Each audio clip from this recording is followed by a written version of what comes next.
guessed it. Looking for Green. He was covered by Purdy. Good back check. Score! Brady Kramer again. On a quick feed, and it is 4-0 Providence. Last night, the top-ranked Black Bears suffered a 7-3 slashing at the hands of the upstart Friars. Head coach Paul Pooley has brought Providence to the championship game in his first season behind the bench. It's been 10 years since a Providence college team has made a bid for the Lamorello Cup. Duck down, moves in. Oh! Saved by Terreri off of Kevin Stevens. Hard hit the shot. Save. And the puck is cleared. Unbelievable. In 1985, Chris Terreri set a Hockey East championship record with 65 saves in the title game. Last night, the Friars backstop Bob Bell made history too, shutting down the Black Bear onslaught and recording 47 saves. But can he do it tonight against the BU Express? Bates trying to get around Campbell. Shoots, scores! The outcome of Game 2 was not a surprise. The BU Terriers continue to dominate. In February, Jack Parker captured his 10th beanpot, the last to be awarded in Boston Garden. And you can be sure the Terriers also want to claim the last Hockey East title as well. Will the Cinderella Friars win the last college hockey game at the Old Garden? We'll find out next. It's the Hockey East Championship game. Providence and BU, live on Prime. Boston Garden, where college hockey has been one of the staples in the old building over the years. Tonight's Hockey East Championship game between the Boston University Terriers and the Providence College Friars will be the last college hockey game ever in the old building. No, we should have a goodie. Wonder if the slipper fits on Cinderella's foot. We're going to find out tonight. Well, it's hard to tell. You know, Boston University is a great team. I don't think they're playing their best here at the the quarterfinals or the semis. Providence is playing at their best. Where will they meet up? Hard to tell.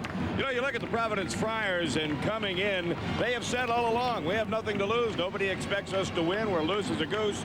They do have something to lose now, Bobby. Will that change things? I think there's a little more pressure on them tonight. You know, obviously you got the Hockey East Championship at stake, and almost as important, that's the only way they're going to get an NCAA bid is to win tonight. So tonight the pressure is a little bit different than it's been heretofore. Well, the guy who's taking a lot of pressure off his teammates is Friar goaltender Bob Bell, who has been almost perfect. Well, he's been just tremendous, and you know, if you look at him over the last 6 or 7 games, the statistics for the year, you know, they're not the same as they've been recently. He's just been a red-hot goaltender over the last 9 games, probably one of the top goalies in the country. Well, he saw 50 shots last night. BU's quite capable of putting another 50 on him tonight. A guy that gave the Terriers a big spark in the semifinals when they needed it most. A guy with speed and a great shot, Sean Bates. He just made a couple of great plays last night. You know, their first line is struggling a little bit, haven't been on the board the last couple of games, and Bates has come up big, and that play he made for the pad goal, that was just a great individual play, and like Bell, he's been hot as a pistol. Here's a little tidbit for you. There's only one team in all of Hockey East that BU does not have a winning record against when it comes to the Hockey East playoffs. Right here in Providence. It should be a beauty. Derek Orlowski for the Terriers, Bob Bell in goal for the Friars. We'll be back with the starting lineups and the opening faceoff for tonight's game in just a moment.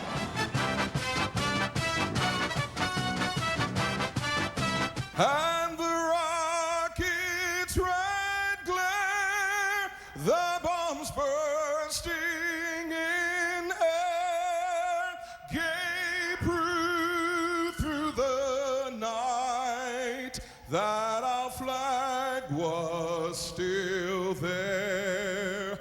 Oh, say does that star-spangled banner yet wave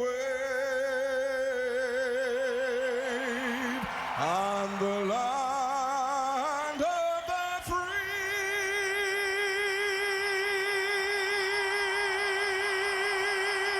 and the home of the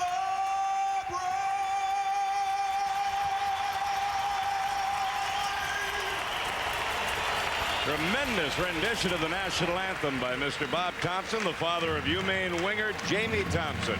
Tonight's Hockey East Championship game on Prime is brought to you in part by Gatorade Thirst Quencher. When you're playing hard, nothing quenches a deep down body thirst better than Gatorade. That's why when you're thirsty, it's gotta be Gatorade. Well, let's take a look at your officiating crew tonight. That's John Gravelise, one of your referees. There's Frank Cole, the other, and Bill Jones will be calling the lines. In the nets for Providence College, the hot guy out of North Vancouver, British Columbia, played for Surrey Penticton in the British Columbia Junior Hockey League. Last 9 games, 2.81 goals against average, .923 save percentage. And in the nets for Boston University, Derek Orlowski out of Edison High School, Minneapolis, Minnesota. First team Hockey East, outstanding goaltender, has not played. This is his first Hockey East title game. Cashman and last year, McCursey played in previous title games. This is the first one, but this is his first Hockey East game. One of the top goaltenders in the country. Well, BU with a decided edge in the season series and the lifetime series. This is the 101st meeting between these hockey clubs. Of course, BU did take an 8-1 thumping at the hands of the Friars right after they won the Beanpot. Tonight, the Friars will start Quenneville between Breen and Kramer with Gould and Balboni at defense, while BU starts Joubert between LaChance and Prendergast, Lena and Coleman at defense. And we're set to go. The Hockey East Championship game is underway. Balboni sliding it across to Gould, who gets tied up with LaChance and turns it over.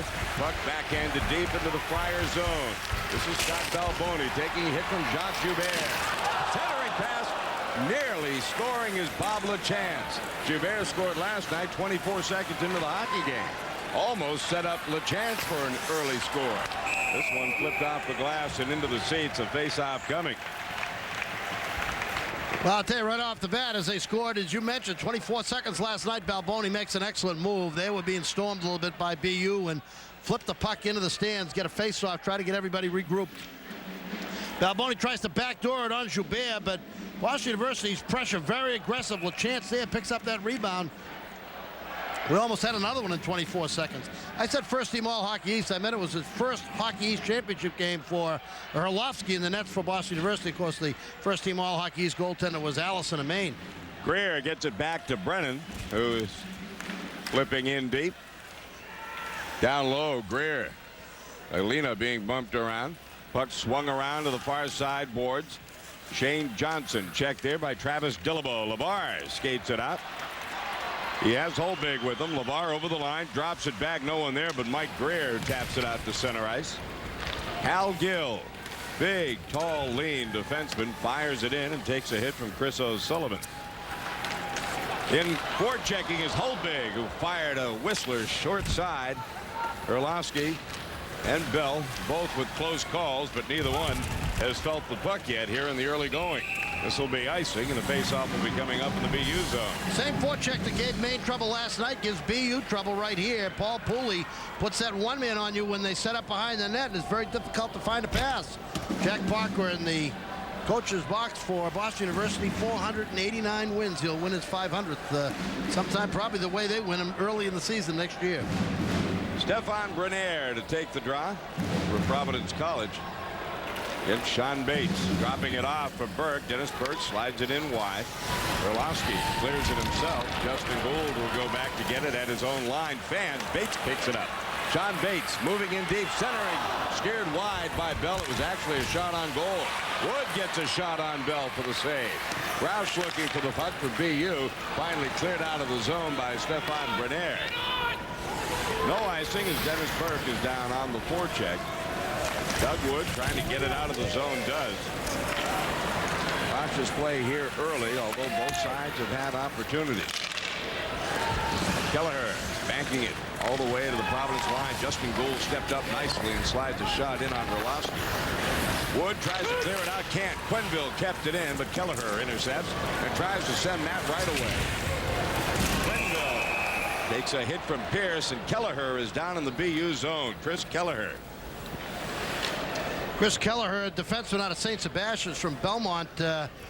He's had a great year for them, has 19 points. I didn't see how he got nicked, whether he got hit with the puck or whether it was something else. But he's definitely down on the ice in the pen. Let's take a look, see watch number 4. Gets hit there with the leg. Was that Balboni came across? A little leg contact there. I'm not sure it was an intent to leg check there by Balboni. They just got themselves in a bad spot. Both of them. Anytime you have one of those leg contacts, whether it's an intentional check, which is a dangerous play, and I think that was inadvertent. It looked as if it was inadvertent to me. You place yourself, when both players place themselves in jeopardy. I mean, that's knee injury time. He's going off into the trainers attending him down the hallway, but he's just had a superb freshman season, and I'm sure, as I've said a number of times, Brother Pat runs the rink out in San Jose, was a former coach in UMass Boston and played at Brown, and I'm sure he's concerned for Brother Chris. John Coleman for Kai Lena. Can't connect with Matt Wright. It's tipped into the left wing corner. Hal Gill on it. Sweeps it around the boards, but not out as Coleman keeps it in. Drury going to the left wing boards. Trying to dig it free. Can't do it. Tees it up. Billy Pierce fires, and it's kicked out. A nice save by Bell. Nick Centerati can't get to it. Matt Wright in his own zone for John Coleman. Opening minutes of this Hockey East title game. We're scoreless. Providence and BU. Lena carrying coast to coast in deep, trying to center. He was trying to hit his fellow defense mate, Shane Johnson. No, excuse me, that was Matt Wright, not Shane Johnson. Wright had gone to the net, but he was tied up. Here's Billy Pierce centering. Quick shot by Brennan is blocked by Jay Kenny. Joubert slides it in deep. Wright is still deep in the zone. Tries to center, and Bob Bell says enough of this, covers up, and we're going to get a face-off. No score, BU and Providence. Opening minutes, first period on Prime.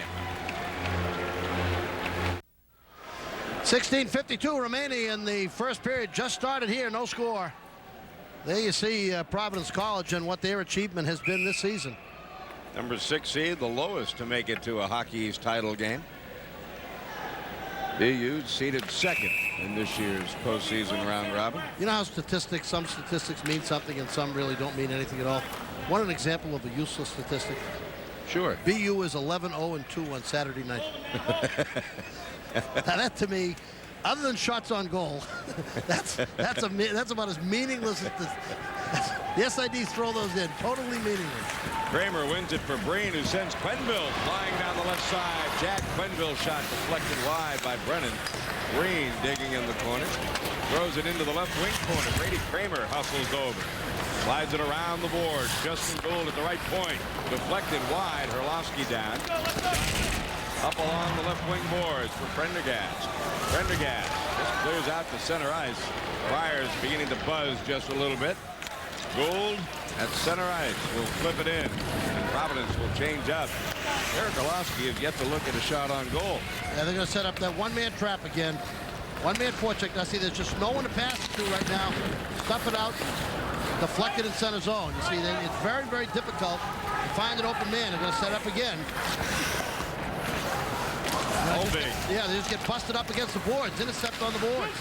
Here's Chris O'Sullivan looking for Mike Greer. Has it. Greer slides it in deep. Bell slows it down for Eric Sundquist. Can't clear the zone. Kept in by Kelleher at the point. Bell with the save. And now Travis Dillabo pushes it up the right wing. Dillabo checked by Kelleher. Knocked down by Kelleher. The puck is still loose along the boards. Dillabo tries to dig it out. Doug Wood was able to clear. Sundquist loses the handle. Here comes Greer. Mike Greer.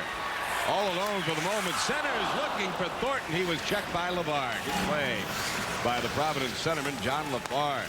LeVar now with the puck just inside his line. Comes through center ice. Over the line. Dropping it off for Hulbig. It didn't connect, and Greer starts it back the other way. Mike Greer looking for Bates. Too deep an angle. Bates looking for a rebound. Can't sweep it in as he was prone on the ice. Wood up for Bates. John Bates slides it in deep. Bell out to slow it down. In on the forecheck is Ken Roush. Joe Hulbig puck in his skates. Checked by Bates. Roush keeps it in. Both clubs pretty much adhering to the same style. And Bell may get a penalty here for interfering. Mike Sylvia was blowing in, trying to get by Bell. The Providence goaltender got a piece of him, and we're going to have a power play for BU. You know, the whole play started with an ill-advised pass by LeVar. You can't give one of the things they cannot do tonight and expect to win, and I'm sure Coach Pooley has told them that if you don't have the advantage on the rush, dump it in the zone. Don't give it to BU in transition in center ice. This one, Bell reaches out with the arm. He's complaining about the call, but he reached out with the arm, interfered. Ravlich right there makes the call.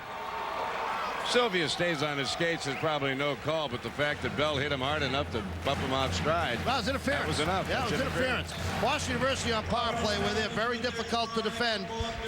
They have 45 goals in 199 power play attempts. 23% of the time they score. Providence over the year has struggled on shorthand. 30 out of 180, 17% of the time scored on, but they've been getting better and better every game. 6 shorthand goals in the last 7 games. Kai Lena and John Coleman working the points for the Terriers. Coleman with it at the right point. His shot tipped up high into the corner. Prendergast knocks it down. Now Joubert has to glove it to the ice. Prendergast down low. A chance looking for Joubert. Bell got a piece of a good play by Bob Bell. BU likes to work that play. If you're a goaltender and want to help yourself out, you'll look for that pass and get your stick on it. Here's Prendergast backing it into the zone. Bell has been very active here in the early going, coming out and handling the puck. Can't clear it himself. Joubert down low. A chance for Joubert. Balboni covers. Tries to clear. Coleman keeps it in. Slides it over to Lena. Lena. LeChance, Coleman, Joubert, LeChance out in front. Joubert again, and a save by Bell. Well, pretty good puck movement by the Terriers, but again, the story is Bob Bell. That was dandy puck movement from outside to inside. Lena and LeChance moved it around beautifully. Lena inside, that goes to Prendergast. Nice pass out to the point there to Coleman. Coleman inside to Joubert, and there's LeChance looking for that rebound in front. Excellent puck movement by Boston University. You can see that shooting chance they had, and Balboni made a nice little play coming over there, sliding, deflecting it, and then Bell takes the rebound. Kelleher and Brennan now at the points. Brennan tried to pull back that pass intended for O'Sullivan, and that gave Hansen time to clear. We've got a whistle, and Bill Jones, the linesman. I think he got hit with the puck on that clear attempt. Boy, last night he was rear-ended by a sliding player who blindsided him accidentally, and Bill went down and hurt his back. And now he's probably hearing bells. Caught that one right in the side of the jaw. Let's take a look. Oh, he can't get out of the way. Right off the side of the face. Boy, they don't get paid enough. Whatever it is, linesmen do not get paid enough. Now, that's not to take away from the work of the referees like Frank Cole and John Gravelis, but the linesmen have a thankless job out there. Well, Bill appears to be all right. He's one tough customer.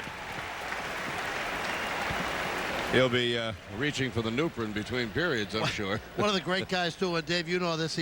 Anytime he's officiating a game, he sends up goodies up here that neither you or I need. But we end up sharing with everybody. Probably why he sends them up. Brennan can't set up Mike Greer. Chris Kelleher goes back to the BU zone. 50 seconds left on this Terrier power play, the first for either team tonight. Gill for Hulbig. He's checked by O'Sullivan in deep. Hulbig having to put up with Thornton and Greer. Mike Greer in the corner. Holding patiently. Gets it back to Kelleher at the point. Here's Brennan back to Kelleher. Kelleher for Thornton. Greer is set up out in front. Nice play by Dennis Burke as he dove to poke it out of the zone. 20 seconds left to go on the power play. O'Sullivan fires it around the board. Kelleher helps home to keep it in at the point. Balboni steps up to intercept. The Friars look to move. Dillabo trying to get around Brennan. Checked by Brennan. Dillabo stays with the puck in the zone, killing off time. Great job by Travis Dillabo. Dillabo still in control, and finally Greer breaks him up. The bar is out. The Friars have killed off the penalty. 12:40 left to go in the first period of a scoreless game. O'Sullivan trying to center pass behind Greer. Here's Shane Johnson. Faking, shooting, saved by Bell. LeBar pressing through center ice. John LeBar lost it on the dribble as he came to the line. Greer trying to send Drury away. Chris Drury couldn't slide it through Balboni. Balboni takes Drury into the boards. Kramer trying to get it out of the zone and does. Doug Wood almost kept it in at the point. Now flips into the left wing corner. 7-1. BU shots on goal. So far, none have found the back of the net. Another shot, this one by Doug Wood. Bell has his 8th save. Here's Brady Kramer. Hat trick last night. Win over Maine, and we've got a whistle for an offside. 11:57 time remaining in the first period. It's scoreless on Prime. 11:57 remaining in the first period. No score. One of the problems that Providence has in this first period, BU, like Maine, 65-36 have outscored their opponents in the first. Providence has been outscored 44-48. So from Providence's standpoint, the key for them is get out of this first period. If you're tied, great. If you're only down 1-0, that's okay. You know, but just don't get blown out early. Quenneville trying to move in. Has the puck. Shoots. Just wide. Green was on the doorstep trying to tip it in. Quenneville, boy, can he play. Puck just seems to stay with him. Sundqvist down low. Kramer tried to center. Couldn't do it. Sundqvist from the right point. Shot deflected wide by Bates. Puck golfed at by Coleman out of the zone. Gill flips it right back in. John Coleman, BU defenseman, paired with Kylina. Pass intended for Sean Bates. Too far, no icing. Mike Sylvia in on the forecheck. Kramer puts it on the stick of George Green.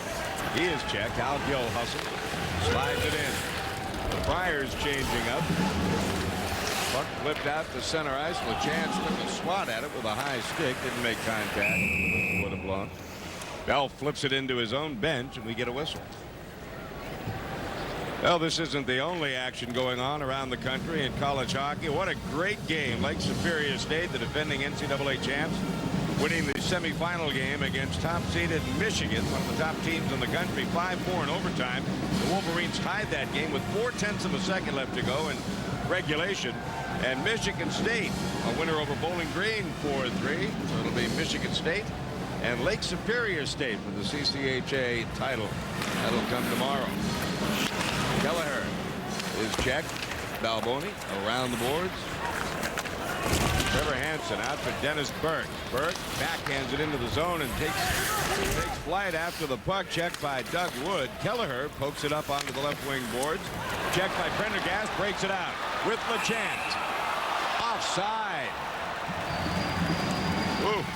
Well, LeChance was ready to zip that one. And they're calling him offside. LeChance offside on the left. Frank Cole right on the line. Picked up LeChance over the line ahead of the play. Balboni tries to keep it in. Been better if he just stuffed it down the boards. Puck is blocked by Prendergast. Goes to LeChance. Oh, see, Prendergast right there, put right himself there. offside. Put himself offside. That's the play right there. Good call. I thought it was LeChance just by the nature of the play, but obviously Frank Cole saw it clearly. It was Prendergast. Bernier wins it for Hansen. Back for Gill. Trevor Hansen banking it up toward the BU line. Bernier now clears it in.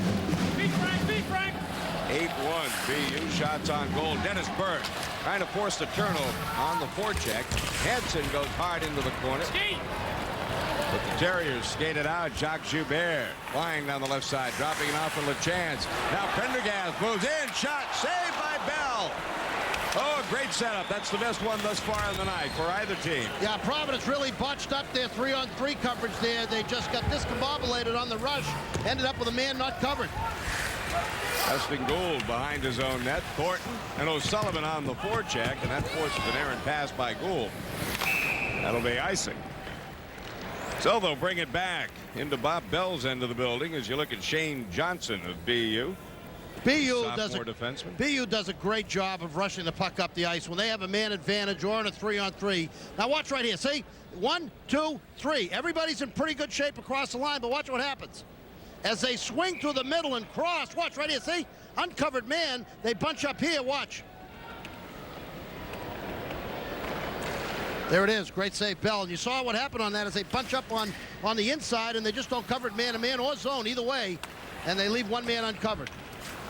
Shane Johnson flips it back in, and again, Bell forced to handle it himself to Joe Hulbig. For John LeVar.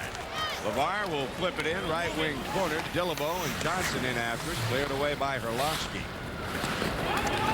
BU content to slide it down into the Providence zone. Greer is onside, centered it, but no one was there. LeVar trying to hit Hulbig. Dillabo couldn't control it.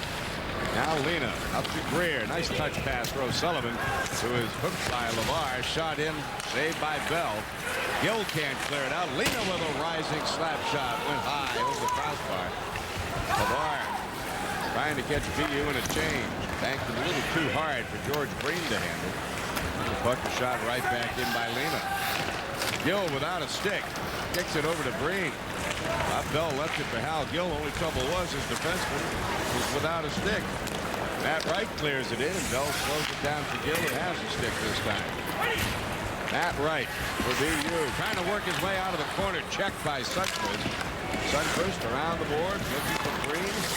Breen controlling, takes a hit from Wright, kicks it back into the corner, and the Terriers giving the Flyers pitch. Providence can't get it out of the zone. Coleman from the right point. Coleman gets it back, shot save, Bell. Drury overskated the rebound. Pierce looking for the loose puck. And now a 3-on-1. Sundqvist with Breen. Quenneville coming up. Breen looking for Quenneville. Score! Providence College goes on the scoreboard first. Sundqvist of Breen to Quenneville, and it's 1-0 Friars.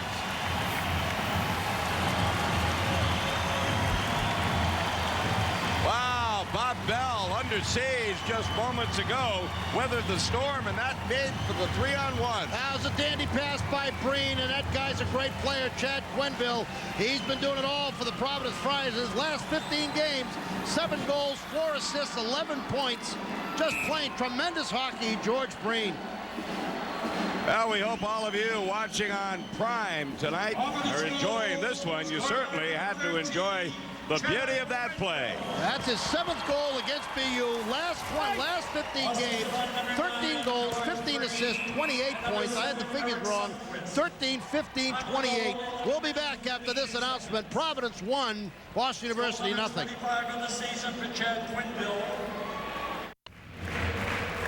This is a scoring play. Coleman with the puck. They're going to get the chance to shoot offensively. Save there, but everybody gets lost inside as Coleman comes in to try to make the play. And when the puck pumps out, Sundqvist moves the puck very quickly. Coleman, 26, got lost on Sundqvist. Good spread there, back diagonal to Sundqvist, but he moves it over to Quenneville. Quenneville puts it away, and you see the play that Coleman made, trying to take it away from Sundqvist, missed, and that set up the 3-on-1. Chad Quenneville having a great end of the season, 25th goal. So close. Billy Pierce and Chris Drury came so close to getting a rebound shot off on Bob Bell. Instead, the Friars busted out 3-on-1 and go on top. Brady Kramer intercepting at center ice, slides it into the corner. Herlovsky out, but puts it right on the stick. But George Breen. Breen out in front, backhanded. Here come the Terriers. Kenny Roush. Roush moving in, checked from behind by Balboni and Burke. We got a penalty coming up against Providence. Puck loose. Sylvia with a shot and a save by Bell. But the whistle had blown a high stick on Dennis Burke. Well, they had that play pretty well defended, and Gould did a great job coming back, taking away the Roush pass. Roush trying to move the puck across, but excellent play there by Gould, but Burke with the high stick got the penalty call, and I think the BU fans thought this whistle might have blown a little quickly as that puck was still semi in the control, certainly not in the clear control of Providence. Whistle blew when they still had an opportunity to pop one in. Well, as soon as Bell made the save, didn't that necessitate the whistle? No, you have to have control, not just a save by the goalie. Well, he looked like he was in control to me. Well, if he had the puck, if he had control of the puck, then that's... But he's got, you know, it doesn't necessitate a whistle when the goalie makes a save. In any event, BU has its second power play of the night. Kelleher and Brennan. Joubert one-timer and a save by Bell. The chance, indeed. On the stick of Prendergast. Prendergast fans on the pass. Gill can't clear. Centering pass. Dillabo can't reach it. Joubert dumps it in deep. Here's holding. Gill. And Hal Gill is skated out. When they talk about the improvement of this team, this kid here, Gill, he has been instrumental in their rise. The sophomore has been playing great hockey, coming into his own. A great athlete, playing well. Here's Joubert trying to go all the way. Broken up by Gould on a good play. Clear by Kramer. Herlovsky forced to play it with Trevor Hansen in on the forecheck. Gets it to Rich Brennan. Brennan, the stick of Brady Kramer. Kramer shot. Just missed. Oh, that was close. Here comes Steve Thornton, back the other way. Thornton puts on the brakes, looking for LaChance. Bouncing puck, LaChance settles it down. Bob LaChance for John Coleman. Coleman shot, save Bell. Joubert trying to get a handle of the rebound. Can't do it. Bob LaChance with the puck now. LaChance sliding it back to Coleman. Forechecking is Kramer. Kramer tried to poke it out of the zone. Joubert kept it in. Thornton now, left wing corner. Holding. O'Sullivan coming on. Will be you. Thornton back to Lena. Here's Coleman. Coleman takes a shot. Kramer got a piece of it. Thornton back for Lena. His shot. Saved by Bell, who did the splits. Puck still loose out in front. Thornton's shot is blocked by Balboni. BU's done everything but score on this power play. And the puck is just backhanded out of the zone by Trevor Hansen. Yeah, you can hand pass the puck out of the zone, but you can't grab a hold of it, have control of it, and then flip it out. And that's what Hansen did right there. Oh, you can if you don't get caught. You can if you don't get caught, but he made a good play anyway. Got the whistle. Boy, Bell has been excellent. Providence doing a decent job of keeping people away from in front of the net. You can see right there, the front of the net area is pretty clear. Give the goalie a clear area in front there, you're going to be okay most of the time, and they've kept the clutter out from in front of Bell to help them make the saves. 15 shots on goal so far in the first period for BU, but that didn't matter last night when Maine did it. Chris O'Sullivan couldn't set up Steve Thornton. Mike Greer with it. Holding high along the left wing board. Trying to wink for O'Sullivan, and Gill got a stick on it. BU will have to clear the zone as it's shot back in. Sundquist can't clear. Thornton moving in. Thornton for Greer. Shot it high. Mike Greer set up by Steve Thornton. Tried to go under the crossbar and shot it too high. Here's Sundquist breaking it out. Penalty is up. Friars back at full strength. Sundquist and O'Sullivan bang, and O'Sullivan lost his stick into the seats. Greer back on the attack for BU. Tries to cut in. Short side saved by Bell. He scores! Kenny Roush. It's Ken Roush on the rebound of a tremendous Mike Greer rush. And the Terriers have come back to tie it up. Ken Roush, the unsung hero of this BU club. He doesn't get the publicity some of the other guys get, but boy, does he get the job done. Well, Roush takes advantage of a great play by Greer. Greer's been in a slump lately, or at least has not been on the board. Roush comes in, puts a rebound right through the legs of Bell. Quick shot by Roush. MVP of the Beanpot, walk-on, Danbury, Connecticut, Immaculate High School. So that ties it up at 15:04. Greer will certainly get an assist. O'Sullivan may also get one. Kenny Roush, the goal. Boston University goal, scored by number 16, Ken Roush. Shots on goal, very similar to last night's semifinal game. Maine outshot Providence in the first period last night, 18-7. BU has a 16-3 advantage right now, but it's even on the scoreboard, 1-1. Doug Wood on the puck. James Johnson to Mike Sylvia, shipped around Holbig, checked by LeVar. LeVar clears in. Here's Verlowski having to play it himself. Up on the boards. Roush through center ice.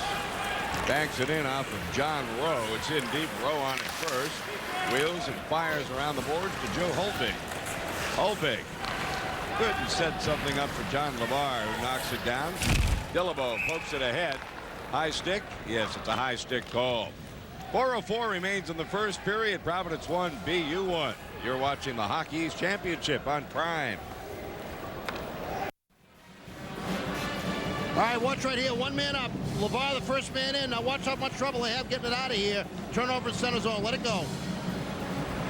One man forecheck. Just stay in the middle. Stay in the middle. Set it up. Set it up. Wing cover. Now watch. Wing guy over there. Gonna clog this whole area. Watch. Intercept right in center ice. Take it away. Back down the other way. That's what they've been doing, and that's what they did last night. What's the best way to beat that? D to D, you got to just spread your D wide, isolate the front guy, and try to get that D to D man to get the weak side defenseman, get the puck and rush it up. You got to isolate the one guy with two defensemen. That's the best way to do it. The worst way is force it up the boards because you get going right back at you. Benville centering for Breen. Didn't get there. Lena was able to check the play. Here's LaChance. Keying it up from center ice. Bell makes a save. He has seen 17 shots now in the first period. Almost a shot a minute. Better than a shot a minute. 3:40 left to go in this first period. Green for Kramer. Kramer with Quenneville on the move. He's onside, trying to get around Doug Wood. Can't do it. Wood checked him. Green tips it in deep. Lena around the boards. And this will go all the way down to the Friars zone. It'll be far enough for icing. Face-off coming in the BU zone. Dave, you asked a question about beating that, and there's two ways to beat it. One, BU has been pretty successful doing since the early stages of the game. Keep the puck moving and don't set up behind the net. Because the minute you set up behind the net, it's like putting the, they're like clamping on you, and then you're stuck. But when they do set it up, you have to isolate the first man, I think. Go D to D, isolate the first man, and bring it up away from where the first man goes. If he moves on one guy, bring it up the other way.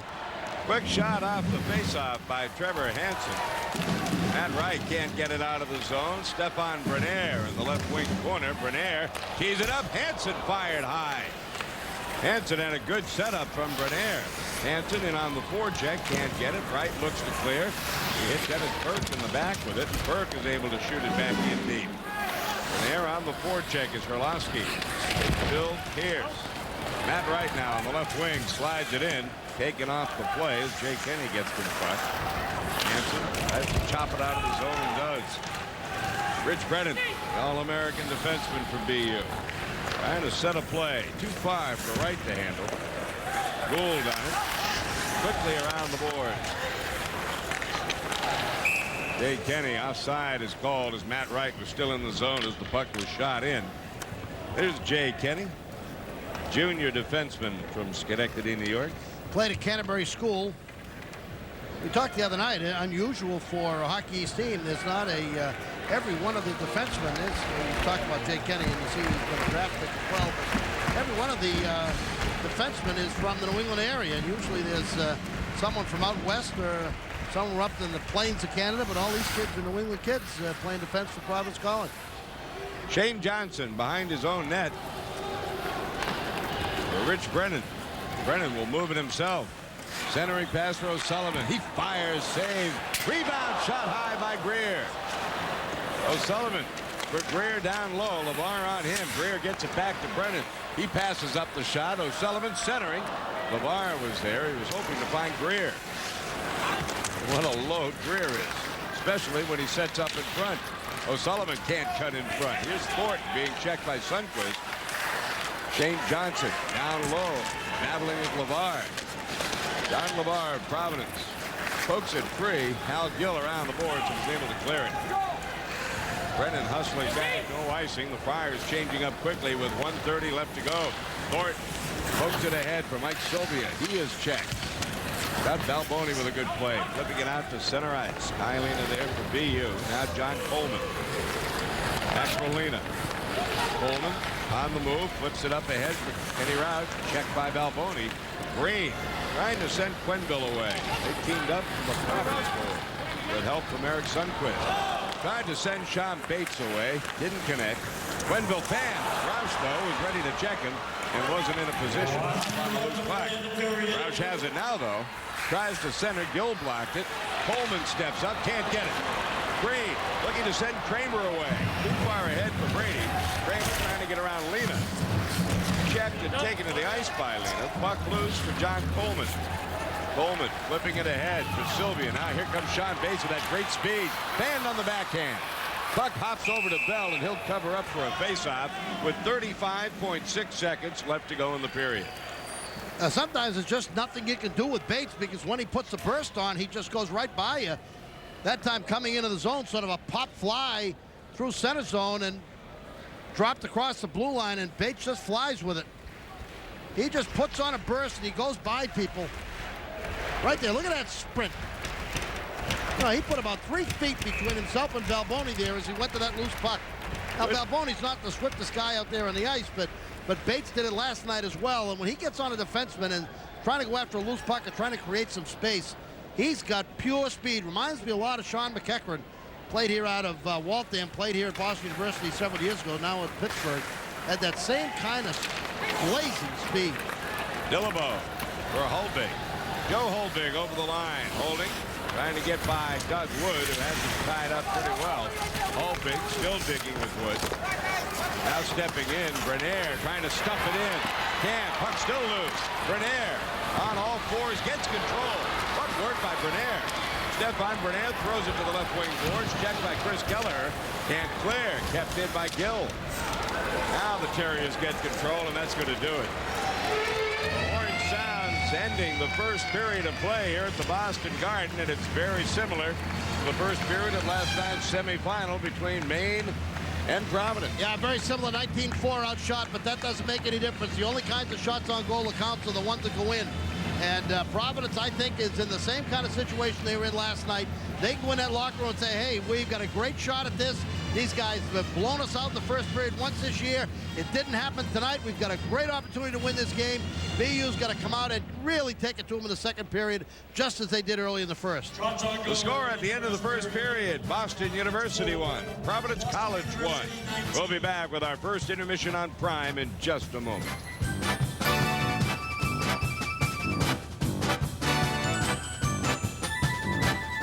Now is Chad Quenville, not only one of the assistant captains, but also the leading scorer against BU. You guys must be just totally excited to be here, granted, considering your season before. Yeah, we started off slow in the season, and halfway through we started playing, pretty good here and there, a little inconsistent, but we picked it up at the right time in February, and it's just been carrying us right through to here. And not only have you picked it up in February, you picked it up, you beat UNH, you beat Maine, and now you're in the championship game, somewhere that you may not have even dreamed before. Yeah, it's a great thing. I mean, UNH is a great team, and Maine's obviously a great team, and just to beat them too, it's a great accomplishment, but we want to get this one too. Now, last night, you had a tremendous game, and Brady Kramer, your whole line was clicking, your coach was impressed. We're going to show you some of the points from last night. This was just phenomenal. Yeah, here's Brady coming down the slide here, and I mean, he made a great pass, and I came in a 2-on-0 with Stefan, just passed to him, and he got it in the open net there. Now here's your goal. This is a very easy one here. Scott takes a shot, and I'm sitting right there for the open net. And now you just picked right up where you left off. You come out on the ice tonight. You guys must be pumped, and you get the guys going with your goal. Yeah, BU's a first period team, and we knew it was going to be tough to stay with them. We're happy right now with the 1-1, see what we can do in a second, but I mean, George came down here and just waited for the defenseman to drop, put it between his legs, and I just had an open net, put it right in. Now, what is the atmosphere like on your team? Obviously, you're all excited. Is your coach, after last night's game, trying to keep things in check a little bit, trying to keep your emotions just so you don't come in here and get too antsy? Yeah, his saying after every win, he says, never too high, never too low. Mm-hmm. And, they're two great wins, but it means nothing unless we win tonight. So we keep it in perspective. A lot was made also about the discipline and the new coach, and that has really pulled your team together, hasn't it? Yeah, Coach Pooley, I mean, he's a great coach. He gave us discipline. He gave us a system to believe in, and we're finally starting to execute it. Well, you're playing great, and we wish you the best of luck. Thank you. Okay, that's Chad Quenville. Back to you, Tom. We're between periods, and it was a satisfactory, I think, period for the Providence College Friars. Although outshot 19-4 in the period, similar to last night, they've got a 1-1 tie. Well, right now, Providence would appear to feel like they've taken the train head-on, trailing 19-4 in shots on goal. But as Bob mentioned, last night, and again frequently tonight, they got them right where they want them, believe it or not. It's a useless statistic. I know that everybody likes to see shots on goal. It's a satisfying statistic for the team that's behind. We're out shooting them. Well, it doesn't make any difference. The only thing that counts is the number of those shots on goal that get through and get into the net. That's all. And, I think that Boston University, I bet you Jack Parker between periods said, listen, the shots on goal don't count. We need to score. These guys, the longer they hang in this thing at 1-1 or close, the tougher this is going to get. All right, we're set to go. Middle 20 minutes. Joubert and Quenville to take the face-off, and the Friars control the opening draw. Gould and Balboni, defense pairing. Quenville between Breen and Kramer up front for the Friars. Kai Lena and John Coleman, the defenseman, to start for BU here in period 2. Joubert centering Prendergast and LaChance, and this is Prendergast over the line. Checked by Quenville, and he starts it back up ice. Chad Quenville on the move. Checked as he came to the line by Lena. Puck is cleared out by Joubert, but it's a delayed offside call. Yeah, now Quenville's made a lot of good plays over the course of the two nights, but that was not one of them. What he should have done there is stay wide and create a problem. When you go right to left in front of a defenseman, you do nothing in that situation but make an easy play for the defenseman to make. Now watch what happens. Watch right here. He stays wide here, trouble. He comes across the face of the defenseman. Watch how quickly he gets poked away. That's an easy play. Don't even have to pivot. and it's too close to the blue line. Stay wide, use your speed, make them pivot. Draw just outside the BU line, controlled by the Terriers. Here's Chris O'Sullivan trying to get through traffic and is knocked down by 6'5" Al Gill. Joe Holbig at center ice, taking it down the left side, trying to get around the defense. Does. He's dragged down by Brennan and no call. Oh, Brennan reached out, put on the grab, and got away with it. Thornton over the line, through the circle. Thornton moves in, lost control. He moved Bell off the post and lost control at the last moment.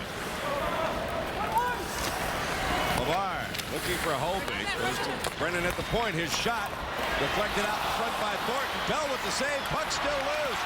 O'Sullivan missed on the backhand with an open net. Bell scrambles to get back in the cage. Puck still loose in deep. O'Sullivan trying to send it to Greer. He's covered in Holbig to relieve the pressure. Icing it. Well, I think that Bell might have made a fantastic save coming from absolutely out of the play across the goal mouth to stop O'Sullivan. Can't see how O'Sullivan possibly, watch 3, left side. This puck is going to come across the goal mouth. Still bounces around and put it over the top. Put it partially deflected, hit it over the top. Boy, coming to the front, Bell just hanging right in there. Bob Bell against BU has had his problems through his career, but tonight he's playing a career-type game. The game of his life. Of course, it could mean an NCAA playoff spot if he's able to help his Friars win the championship tonight. Chris Drury centering, puts it on the stick of Trevor Hansen. Dennis Burke will leave it for Hansen, who's checked by Pierce. Kelleher at the center ice for Drury, checked by Jay Kenny. Puck loose at center ice. Drury shoots it in, icing the call as Drury is on the wrong side of the red line. You know, the most important stats on Bob Bell are the most recent stats. Those are the ones that tell you exactly what he's doing. If you look at his season stats, he's got a .897 save percentage. If you look at his last 9 games, it's .923. If you look at his goals against average, it's 3.62. Last 9 games, 2.81. Look at his wins, 7-5-3. Last 9 games, he's 5-1-3. So, you know, those are the ones that count. You have to evaluate power play, shorthand, those kinds of things. What are you doing lately? Over the last 3 or 4 weeks, what's happened to improve your game? Stefan Bernier will take the draw against Chris Drury to the right of Derek Herlovsky, who's had a relatively quiet night thus far. And that can be trouble, too, when the goalie's not involved in the game. Most goalies, you know, they don't like barrages, but they like to see some action. Here's Hansen trying to center for Burke. It was intercepted and cleared by Kelleher. Justin Gould. Bill Pierce in on the forecheck. Here's Drury forcing the pass. Burke pushing it up the right wing. Almost fanned on the pass. Jay Kenny can't set up Trevor Hansen. It hit a skate. Drury couldn't get to it. Pierce with it now at his own line. Bill Pierce. Doug Wood. Kelleher back to Wood. Wood. Fires in on Bell. Blocker save. Handled with easy. Those up. Nice pass by Gould to send away Bernier. 3-on-2 for the moment. Bernier checked by Lena. Excellent play by Kai Lena. Bernier made that easy again. Made the move inside. Defenseman's best friend go across his face. Lena trying to send Bates away. It'll be icing. 17-17 left in the second period of a 1-1 game on Prime. Justin Gould out of Dedham, Massachusetts, played his prep school hockey at St. Sebastian's, 1-1 the score, and he makes a pass, breaking out of the zone, nifty pass to the middle, but once again, Bernier across the face of the defenseman, easy play. Face-off coming to the left of Derek Herlovsky. They might have seen something there in breakout that they did not want to move the puck up the wall, wanted to make that quick pass that was clearly open to the centerman swinging low. Bates and Green on the face-off. Won by the Friars for Sundqvist and a kick save. Herlovsky, his first save of the period. Here's Lena up ahead for Roush. Roush has the goal tonight for BU. Lena flips it in. Bell out to leave it for Hal Gill. Gill puts it right on the stick of Mike Sylvia, who loses. Here's Green through center ice. And offside is the call. Nick Cinerati had to get a jump down the right side and got a little over-anxious. There's David Green. David Green out of Castlegar, British Columbia, played for Merritt in the British Columbia Junior Hockey League. Fourth line on for Providence. Mike Gambino out of Boston College High School. Nick Cinerati, Northborough, St. John's Prep, and a Northfield Mount Herman. There we see Roger Quimby, Mr. Hockey under the shot board. He's everywhere. He's like Forrest Gump. If you're a hockey or fan, Waldo. If you're a hockey fan, college hockey fan in New England, actually, if you're a college hockey fan anywhere in the country, you've traded pins with Roger Quimby, and when I tell you he's like Forrest Gump, you know just what I'm talking about. Shane Johnson flips into the Friars zone. Gould intercepts and starts the rush. Gould trying to get by Brennan, who had a pretty good hold on. Brennan's got away with a couple of sleight of hands. You haven't taken a penalty yet, have you? No, they have not. This one hops up over the glass and into the seats. One of the things I think hurt Boston University very much last year when they hit tournament play is they were too heavily penalized. They took too many penalties, took too many dumb penalties. This team is recently much less penalized. They're averaging 9 penalties per game. That's, you know, pretty good for them. There's a great record. But, you know, the penalty per game begins to tell at tournament time. You just can't spend a lot of time in the box. Prendergast can't move in. Gould with it. Can't connect with Green. Green fanned on the clearance. Alboni jumped up to make a good play. Here's Justin Gould on the move. The Friar defenseman slides it in on Orlovsky, forced to make the save. Kramer had to battle through traffic to try to get in on the forecheck. Puck on the dasher, and this was gloved into the zone, and they may stay there all night. We may go to overtime right from here. Finally, Brennan says, all right, I give up. Both sides changing up. 1-1 our score. 15:50 left to go in the second period as Quenville have to curl in his own zone. Gould on the stick of Wood. Doug Wood backing it up to the Providence line. Balboni there. Kelleher slows it down. Quenville makes a good play. Green offside. Now, Providence will be content to make this a center ice game as long as BU wants to play a center ice game. It's clearly to Providence's advantage not to have their backs to the wall on their own end. And when BU gets into one of these center ice games where they're not pressing, they're not aggressive with the forecheck, they're not putting you up against the wall on your own defensive end, they tend to drift out of their game and they're vulnerable. O'Sullivan for Doug Wood. Connect on the hard pass with O'Sullivan. Wood fires it back in the zone. Delayed offside call. Greer intercepts. Mike Greer. Al Gill. Now there are two big guys. They joust in the corner. O'Sullivan in to help out. Chris O'Sullivan in the circle. Allowed to move out front. Wrist shot. Left down. Scored. Greer. O'Sullivan got the initial shot. Bell knocked it down. But Greer was Johnny on the spot. And the Terriers take their first lead of the night, 2-1. Providence made the big mistake by allowing Chris O'Sullivan to just walk off the boards. Well, Greer got away with a slash, too. You saw that retaliatory slash. Gets away with it. O'Sullivan with the shot. Bounces off Greer's chest, takes the rebound, puts it in. Greer got upset with Gill. Slashed him, no call. And he ends up getting the rebound off the shot by O'Sullivan. Puts it in the net. For Mike Greer, that's goal number 29. Big Mike Greer. That's the first real press that BU's had in the Providence defensive end for a few minutes, and it results in a goal. They'd gotten away from that a bit. Providence had turned this for about 3 or 4 minutes, and it was center ice game. Mike Keenan and the St. Louis Blues looking forward to the day that Mike Greer is wearing St. Louis blue instead of BU red. Let's go number 29 of the season. Lena in his own end, banking it up ahead to Mike Sylvia, who takes a heavy hit from Gould. Bates written out the play by Kenny. Roush in digging. Gould coming back to help out for the Friars. It's Sylvia putting it right on the stick of Stefan Bernier. Dennis Burke goes wide, flips it in. Herlovsky forced to play the rebound and gets a whistle. There's Dennis Burke, right winger, junior out of Newton, Mass. Derek Herlovsky. Edison High School, Minneapolis, Minnesota. You know, the negative for Herlovsky thus far in the game is he's not seeing enough pucks. You know, as a goaltender, 6 shots on goal, not very many with 14:37 remaining in the second period. Boston University has not taken a penalty yet.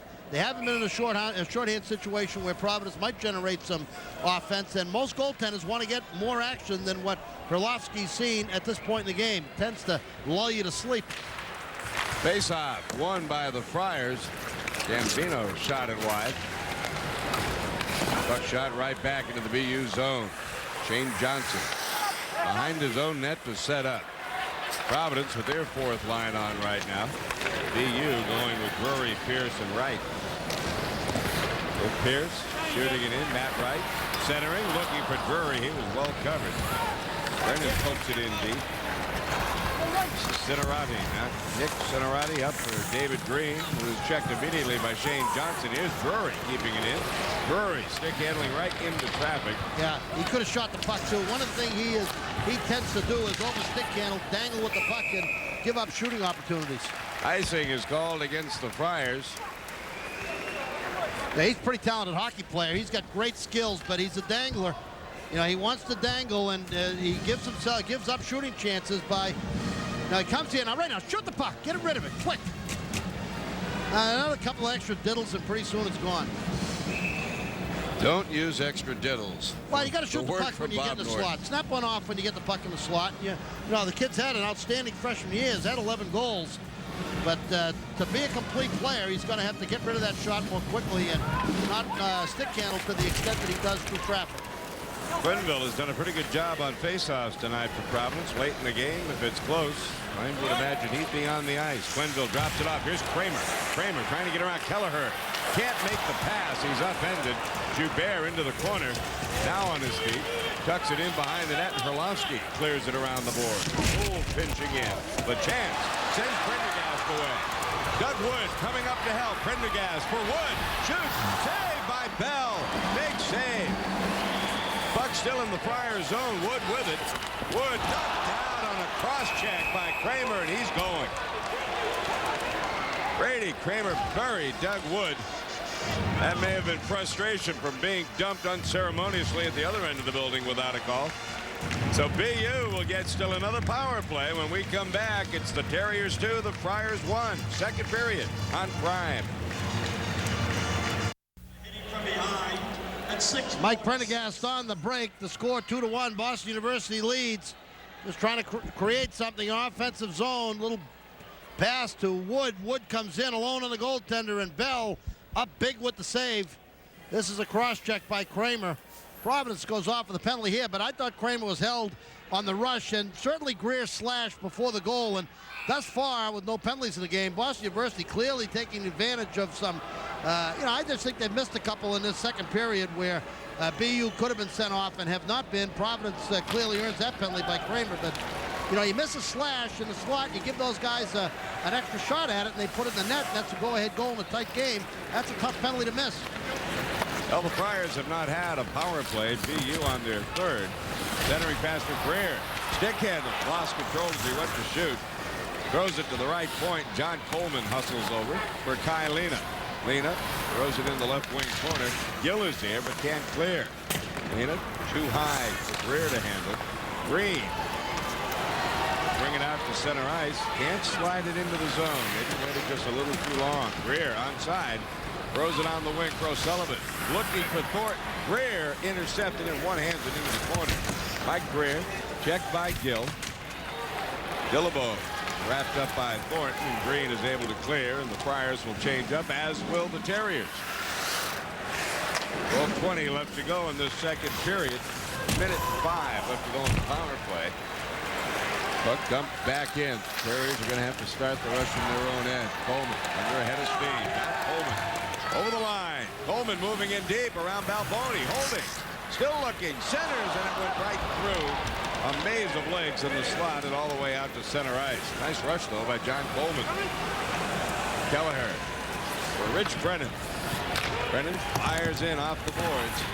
Joubert tries to slow it down. Kelleher kept it in at the point, and he's checked the puck hopping into the seats. 31 seconds left on the power play. On that Coleman rush, you very seldom have a better play coming out from behind the net than you had before you went behind. By the time you come from behind the net, as you watch him right here go behind the net. Now, you can try to go toward the net here. Just bust toward the net, try to make something happen. See, there's a little bit of time that it takes to go behind the net and come out the other side. Everybody's adjusted a little bit coverage-wise, and your offensive players are coming from a more difficult angle to take advantage of the shot. So, you know, if you're going to make a play, you're usually better off going toward the net and trying to crash the net than you are coming out behind it and trying to create something later. John Colton, just a sophomore out of Canton, Massachusetts, by way of Andover Academy. Brennan fires in again. Kelleher keeps it in at the left point. Here's Bob LaChance, back for Kelleher. Very cautiously. BU would love to grab one here and go up by 2. Try to force the Friars out of their defensive shell. Gill can't make the play. LaChance in the corner, being watched by Hulbig. LaChance back to the point. Brennan has it. Kelleher tees it up, fires, save Bell. Loose puck just swept away in time. Friars back at full strength. Dillabo blocks the shot by Kelleher, and the puck comes out to center ice. Close call. Kelleher banks it in as the Terriers want to get a change. Just under 11 minutes to go in the period. Brady Kramer over the line. Kramer trying to stick handle on Wood. Wood doesn't buy it. Quenville now looking for Breen, is checked by Shane Johnson. Kramer just with an elbow on Mike Sylvia. The stick handles into the Providence zone. Roush can't keep it in at the line. Here's Justin Gould. Can't connect with Breen. Roush carrying in. He's got a goal tonight. Shane Johnson looking for Sylvia. Intercepted by Gould. He starts the rush. Breen over the line. George Breen centering. Brady Kramer. Shot. Last night steps up a wrist shot past Derek Kurlowski, and the Friars, the gang that just won't go away, ties it up at 2. Well, they found the right guy on this play. Brady Kramer's going to get his 23rd. Pretty even number rush, but watch right here. Got an extra man. You got a cover, a cover, a cover. But in the right side, you got an extra guy. They find a back diagonal man. That's the one to find. Nobody to cover him. You notice the defenseman, Justin Gould, screening Kurlowski right on the doorstep. Well, the trail man, what Providence did there, David, they got the puck to the right guy. The one guy uncovered was Kramer the trail, and that's who they got it to. Drury tries to clear up along the left wing boards. Out to center ice. No, not out. Burke kept it in. No offside. It just came out. And as Burke asked Bill Jones, Jones, are you sure that was out of the zone? Bill says, that's what my job is, Dennis. Number 23 of the season from Brady Kramer. There's Frank Cole trying to explain things to Eric Sundquist. Kramer, the goal is 23rd from Breen, and Gould at 9:40 ties the game up at 2-2, and Providence continues to hang in there. No quitting them. But you see, one of the reasons is, with this year that they've had, and I said this to you yesterday, we were just talking about it in the press room, this is a mentally harder team, Providence, than they were earlier in the season. Their season toughened and their coach toughened. Sundquist back to pick up the loose puck in the Friars zone and just shoots it out to center ice. Drury fires it back in. You know, the forecheck is Matt Wright forcing Bell to play it. Pierce overskates it. Drury at center ice slides it back in, but the Terriers will have to clear the zone. 9:35 left, second period. 2-2 our score. Horton, good play to keep it in at the point, keep the pressure on. Dennis Berg banks it up off the board. Shane Johnson dumps it right back into his own end for Chris O'Sullivan, and the Terriers will have to start from their own end. Turnover. Dillabo couldn't capitalize. Here's Greer on open right wing. Greer under a head of steam, bearing in. Can't control it on the backhand. Here comes Al Gill. Big man rush for big man rush. That one high off the glass. And I like that play. So that's what I'm talking about go to the net hard. Greer did there. O'Sullivan looking for Greer. He's onside. Bell has to play it himself. Now Gill around for John LeVar. LeVar on the stick of Justin Gould with Hulbig. Gould shot deflected up over the glass. It went off a BU defender. 8:42 remains in the second period. We've got a beauty for you here on Prime. 2-2 in the second. Mike Greer down the right side. Just talked earlier about the best way to make this play, I think, is go to hard to the net. You usually have a better shot here than you have coming out the other end. Just loses it off the backhand. Bothered defensively. A nice little poke there by goaltender Bell. That was pretty well played by Hal Gill. You know, you talk about most improved guys in the league, 6'5", 215, out of Bolton, Mass, in the Neshoba Regional. Hal Gill and Mike Greer getting at it tonight. Hal Gill is having a great last 7 or 8 games. And don't think Gill's improvement hasn't gone noticed by the guys who occupy this building the most. The Boston Bruins drafted Hal Gill a couple of years ago out at Neshoba. Well, he's a great draft pick because he's got nothing but potential ahead of him. Hard work's the only thing that's, you know, if he's a hard worker, he'll do superbly. Quenneville over the line, holding, waiting, makes the play. Nice play for Kramer. His shot missed short side. Sundquist from the right point. High. Knocked down by Herlowski. Loose puck gloved by Herlowski. He holds on. George Breen right there waiting for the loose puck. And this is what happens sometimes when you're not getting a lot of action. And he's only had 7 saves coming into this series. When you have a shot on goal, you don't tend to handle it cleanly. Now, this is difficult. Through a screen, slider out front, doesn't handle it cleanly with the glove. Now it's down in front. Now he's in all sorts of trouble, trying to hold on and hang on, get a face-off. But when you're not seeing a lot of pucks and when you're not handling the puck a lot in the game, there are the shots on goal. When you have one, sometimes you have the jitters with it. Derek Herlowski glad to feel rubber again and not have to pay the price. Face off to his left. Bates and Bernier. And Bernier wins it. The Friars have done a great job on faceoffs tonight. Here's Ken Roush over the line. Sylvia offside. He knew it. He tried to keep that skate on the line. In fact, his right leg may be about 2 inches longer now than his left. You talked about work ethic. There's Mike Sylvia, but Kenny Roush, who was the scored one tonight and is the MVP of the Beanpot. There's a hard worker personified.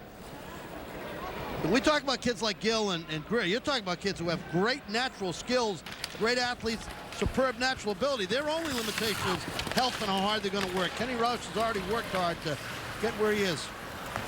Play on at center ice. Lena up to Roush, and he backhands it into the Friars zone. Bell plays it himself, but gives it to Sylvia. Centering pass for Roush, chopped over his stick. Lena back in deep. Sylvia trying to get away from Bernier. Sylvia out in front, tries to tuck it in. Saved by Bell. Oh, Sylvia was allowed to walk right out. Well, he made a play out of that, though. He just controlled the puck, used the body, and did a superb job getting open to get a shot off.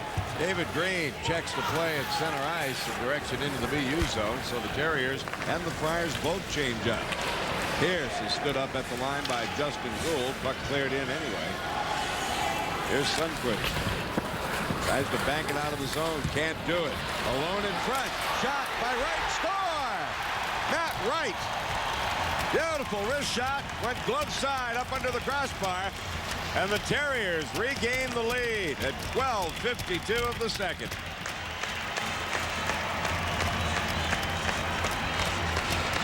Well, they've been getting goals from some surprising fed places. And on this play, watch what happens right here. You have a swarm right over there along the boards. They just swarm the right boards. They're going to get the puck off the boards, knock it in front. Wright's going to use a pick in front. Actually, a pick set up by Providence where they come out and attack the man and actually set up an opportunity for Wright go right to the front of the goaltender, pop it in. The Friars come right back. Holbig, though, check, gets it back to Sundquist. His shot, save. Herlowski did the splits, got it with the glove. Here's LeVar. Can't control as he is checked. Brennan, right, down the right wing. At right, drops it back for Pierce. Swings a wrist shot, missed short side. Holbig breaks it back for Providence. Big Joe Holbig. Shoots it into the zone. The Friars will change up. BU with a 27-10 shot advantage, and now a 3-2 lead on the scoreboard. Chad Quenneville intercepts, moves in, trying to get around. Brennan hit the post. He hit the post to the left of Herlowski. We were that close to a tie game. Here's Greer. His shot high. They have tipped off the glove of Bell. Friars almost tied it up. Quenneville into the zone, but can't control. He was just tripped up. Al Gill can't keep it in the zone. Friars have to clear out. Nice call on Kelleher. We're going to get a face-off in the BU zone. The go-ahead goal for Boston University, scored by Matt Wright at 12:52. Assist went to Chris Drury as they just attacked the sideboards on the breakout. Took advantage of some play inside where Providence lost its defenseman. Here, Quenneville just outside the skate of Herlovsky and just outside the pole. Hits off the pole, deflects left. That's close to tying it. That's just what he's talking about. Thornton wins this one from Bernier. Kelleher circles his net, puts on the brakes. Now we'll direct the puck around the other way. Bernier intercepts. Bernier waiting, shooting. High save. Herlovsky. Rebound missed by Hansen. Hansen had a point blanker. Could have banged it by Herlovsky. Gill, nice play to keep it in at the line. Hard shot. It hit Wood. Doug Wood able to bank it out of the zone. This will be icing. 5:34 is the time left in the second period. As you look at Derek Herlovsky, who for the early part of the period wondered if anybody had ever come down to see him again. Well, it gets a little more action. I'm sure he likes it that way. Bernier from the outside. That one pops up off the shoulder, clears it behind the goal line where Hansen chases it down. I tell you, once again tonight, last night Bates with 2 goals. Tonight, Greer has one, but Roush and Wright, the other 2 for Boston University, they lead 3-2. You'd expect the 2 to come from where they did for Providence. Quenneville is 25th, and Kramer is 23rd. Face-off won by the Friars, and Breen shot it just wide. Joubert checking in deep, shot was saved by Herlovsky out from Quenneville. Here's Jacques Joubert. Over the line, wrist shot, shot it wide. Hard hit by Breen in deep. And a BU Terrier is down. It's Mike Prendergast. He took a hard hit from Breen, and the whistle blows as the Friars were on the breakout. Well, the Friars have not had a power play yet tonight, and now they break it out, and the whistle is blown. BU getting some breaks tonight, and Mike Prendergast hoping nothing's broken. Prendergast very gingerly over to the BU bench. You look at Paul Pooley. Well, the first thing you have to be careful of and take care of is player injury, and Prendergast got drilled here along the boards by Breen. And when that play ended up ice, you know, you just can't hesitate when you have a player down. The game is secondary to the injury. Might have been a shoulder the way he went into the boards, that left shoulder. I never second guess. You never second guessing the official when they blow the whistle when you have a potential for injury. Plus, it's not beyond some guys to see that there's an opportunity for a break and take a dive. That's not unknown. That's happened, you mean? Oh yeah. Face-off coming at center ice. Sean Bates will take the draw for BU. John LeBar for Providence. LeBar will be centering Travis Dillabo and Joe Holbig, while Bates has his line mates Mike Sylvia and Kenny Roush.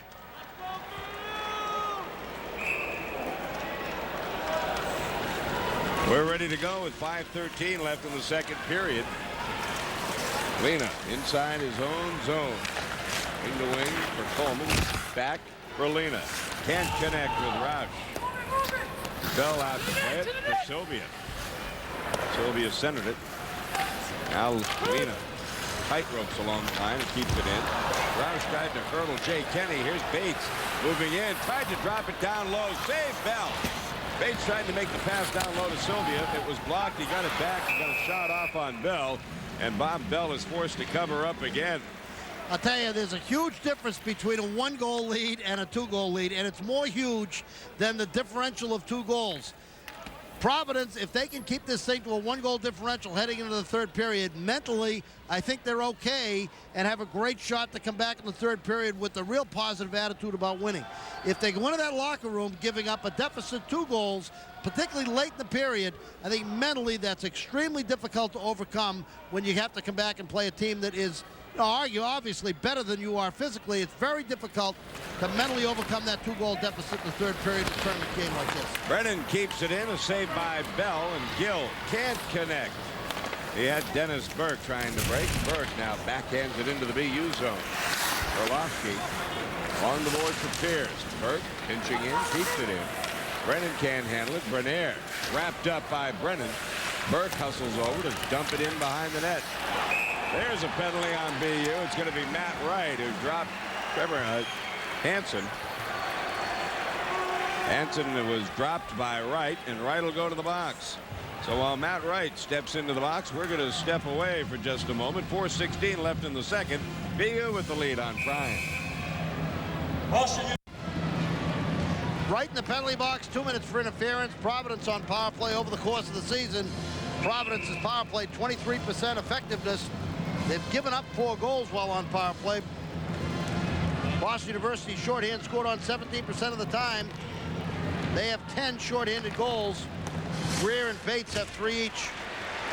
Greer and Thornton are the penalty killers up front for BU, with Brennan and Johnson at defense. Balboni and Gould will operate from the points on the PC power play. Brenner with Quenville and Kramer. This is Gould losing to Johnson, and Shane Johnson pokes it out. Balboni. His own zone for Gould. First Friar power play of the night. Gould fires it in. Orlowski stops it for Brennan. Can't clear though. Balboni keeps it in at the left point. Brennan gets it back. Clears this time. Friars 3 for 3 last night. I believe they were. Yes, they were. Quenville lost a glove as he tried to move in. Bates with LeChance. LeChance tried to center it, hit a skate.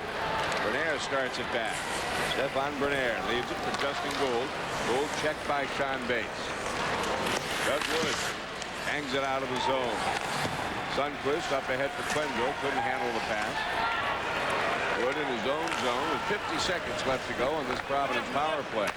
Wood fires it the length of the ice. 3 minutes left to go in the second. 3-2 BU. We were tied at 1 at the end of 1. Sundquist right up the gut. Hits Quenville. Over the line. Quenville puts on the brakes. Curls. Looking to make the play. Does for Sundquist. In the slot. Save. Orlowski. Covers up. No rebound. Boy, Quenville's a magician with the puck. He handles it so beautifully. I thought he was stuck inside the line there. I didn't see any pass opportunity at all. Thought that they were going to be able to kick it out of the zone. Stops right in here. He's very, very close to the top of the line. But he sees Sundquist coming all the way through the zone. Picks him up with a lot of open ice. Sundquist snaps one off, and Orlowski has to make the save. Boy, oh boy, that was a great pass. He was trapped over there. 28 seconds left to go on the power play. 2:43 left in the period. Joubert wins the draw from LeVar. Lena has trouble. Oh, LeVar couldn't handle it all alone in front. Here comes Roush. 2-on-2 with Joubert. Roush, wrist shot, blocker save Bell. LeVar will pick up the loose puck and head back up ice. 3-on-2 for the moment. LeVar cuts in, drops it off for Breen. Kenny with it. Kenny tees it up. Saved by Orlowski. LeVar couldn't handle the rebound. Joubert able to clear out to center ice. Kenny in control. Penalty up. BU back at full strength. Green flips it into the zone. Coleman trying to get it out with help from Lena. Does. Right. Took a hack at it. Holbig with it now. Takes the hit from Greer. Greer takes the puck. 2 minutes even left to go in the period. 3-2 Terriers. Second period. John Coleman down the left side. Cuts in front. Lost it before he could get the shot off. O'Sullivan fires it right through the crease. Here comes Joe Holbig with George Breen onto the wing. David Green with the shot deflected high up into the seats. Face-off coming in the BU zone with 1:39 left in the second. Boy, BU did a superb shorthand job there. The only real good opportunity the Providence had was on that play Quenville to Sundquist. But Boston University always a threat to score. They've got such outstanding forwards that when you compliment them with a guy like Coleman playing defense, going the length of the ice, left to right, coming to the front of the net, just losing it. Coleman, a very, very talented defenseman, played for Chris Gurry at Andover. Getting better and better. Al Gill with a shot. This one deflected up over the glass into the seats. David Green did a good job winning that draw. Big Al Gill. He was the captain of his baseball team, his football team, and his hockey team, and was a highly recruited quarterback at 6'5". He was recruited by some of the top teams in the country, but loves hockey and is developing into a heck of a defenseman. At 6'5", that's an imposing figure. And he can probably stand to put on a few extra pounds. He's got tremendous opportunity and size potential. Kramer with a quick shot. Arister Orlovsky with the save. 3-2 BU. Greer with the go-ahead goal. And this is Greer at center ice. Takes a hit from Gould. A good hip check. Justin Gould put a hip check on the left knee of Mike Greer. Gill banks it out to center ice. James Johnson for Thornton. Now O'Sullivan. Head to Thornton. Thornton can't make the plays. He's checked by Quinville. Thornton, though, reaches out, pokes at it. Greer from his knees, centers it. And we've got an interference call. And it's going to go against Providence. And by the way he's acting, I would say it's David Green. Well, this is not good. 58 seconds remaining in the second period. Providence with a 3-2 lead. They're going to start off the third period down a man, assuming Boston University doesn't score here in the last few seconds of the second period, and that would be a crusher. 2 minutes for interference. Time of the penalty, 19 minutes, 1 second. Well, David Green for interference in the box. Let's see if we can pick it up. That's a great hit by Gould on Greer. Reaches down with the left knee right away. Got up, looked as if he was okay as he skated, but took himself off the ice. He's still over on the bench, though, not being treated by the trainer. And you know, we complain about leg checks. That was not a leg check. That was a hip check by Gould. Caught him. Well, Mike appears to be all right. He's been playing hurt for quite a while. He's got a bad shoulder to go along with a bad knee. Jack Parker tried to slip Kai Lena on in place of Chris Kelleher at the point of the power play. He'd love to have Lena out there, but referee John Gravely says, Jack, you're going to have to wait for that change. Puck is drawn back right between the two point men all the way back into the BU zone. 50 seconds left to go in the period. Brennan up ahead for Joubert. Flips it into the zone. Left wing corner, Gill on it. Around the boards for Joe Holbig. Holbig will flip it out. No, kept in on a nice play by Brennan at the point. But Chance tried to thread the needle to Sean Bates. And it was intercepted by Travis Dillabo and clear. Time winding down in the period. Kelleher for Joubert on the right wing. Cox will carry in himself, kicks it ahead onto his stick. LaChance with it. Back to the point to Brennan. Kelleher fakes the shot down low. Bates shot, save, rebound, Joubert, and a save by Bell. Bob Bell saving the Friars here in the closing seconds of the second period. Now, I think Bates should have gotten a penalty there. Tell you, BU's dodging bullets tonight. They're doing a great job staying out of the penalty box, but I thought Bates hit late. Shot by Kelleher, actually a little flip in. Bates with the shot, deflected by Joubert in front, or by LaChance in front. Joubert comes in and whacks the rebound. Face-off's going to be to the left of Bell. This is a little flip in. That's LaChance on the first bid. Joubert there in the rebound, just whacks it right into Bell. Puck bounces up and over.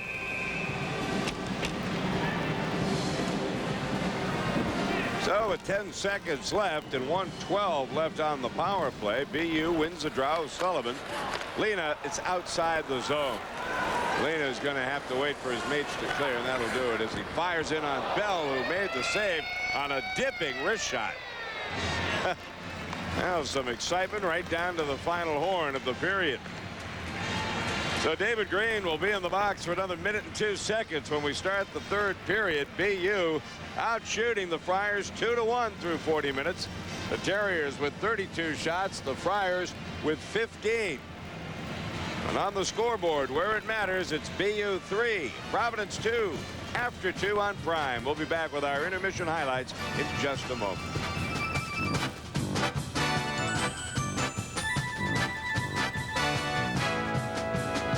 Lena, a big, strong defenseman for BU.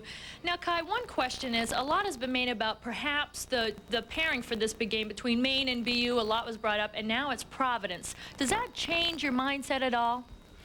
No, not really. I mean, coming to this game, we knew that if we make it to the final game, it's going to be a tough game no matter who we play. So I mean, Providence has played very well recently, and that's why, I mean, it was kind of a surprise, but I mean, we were definitely anticipating something like that could happen.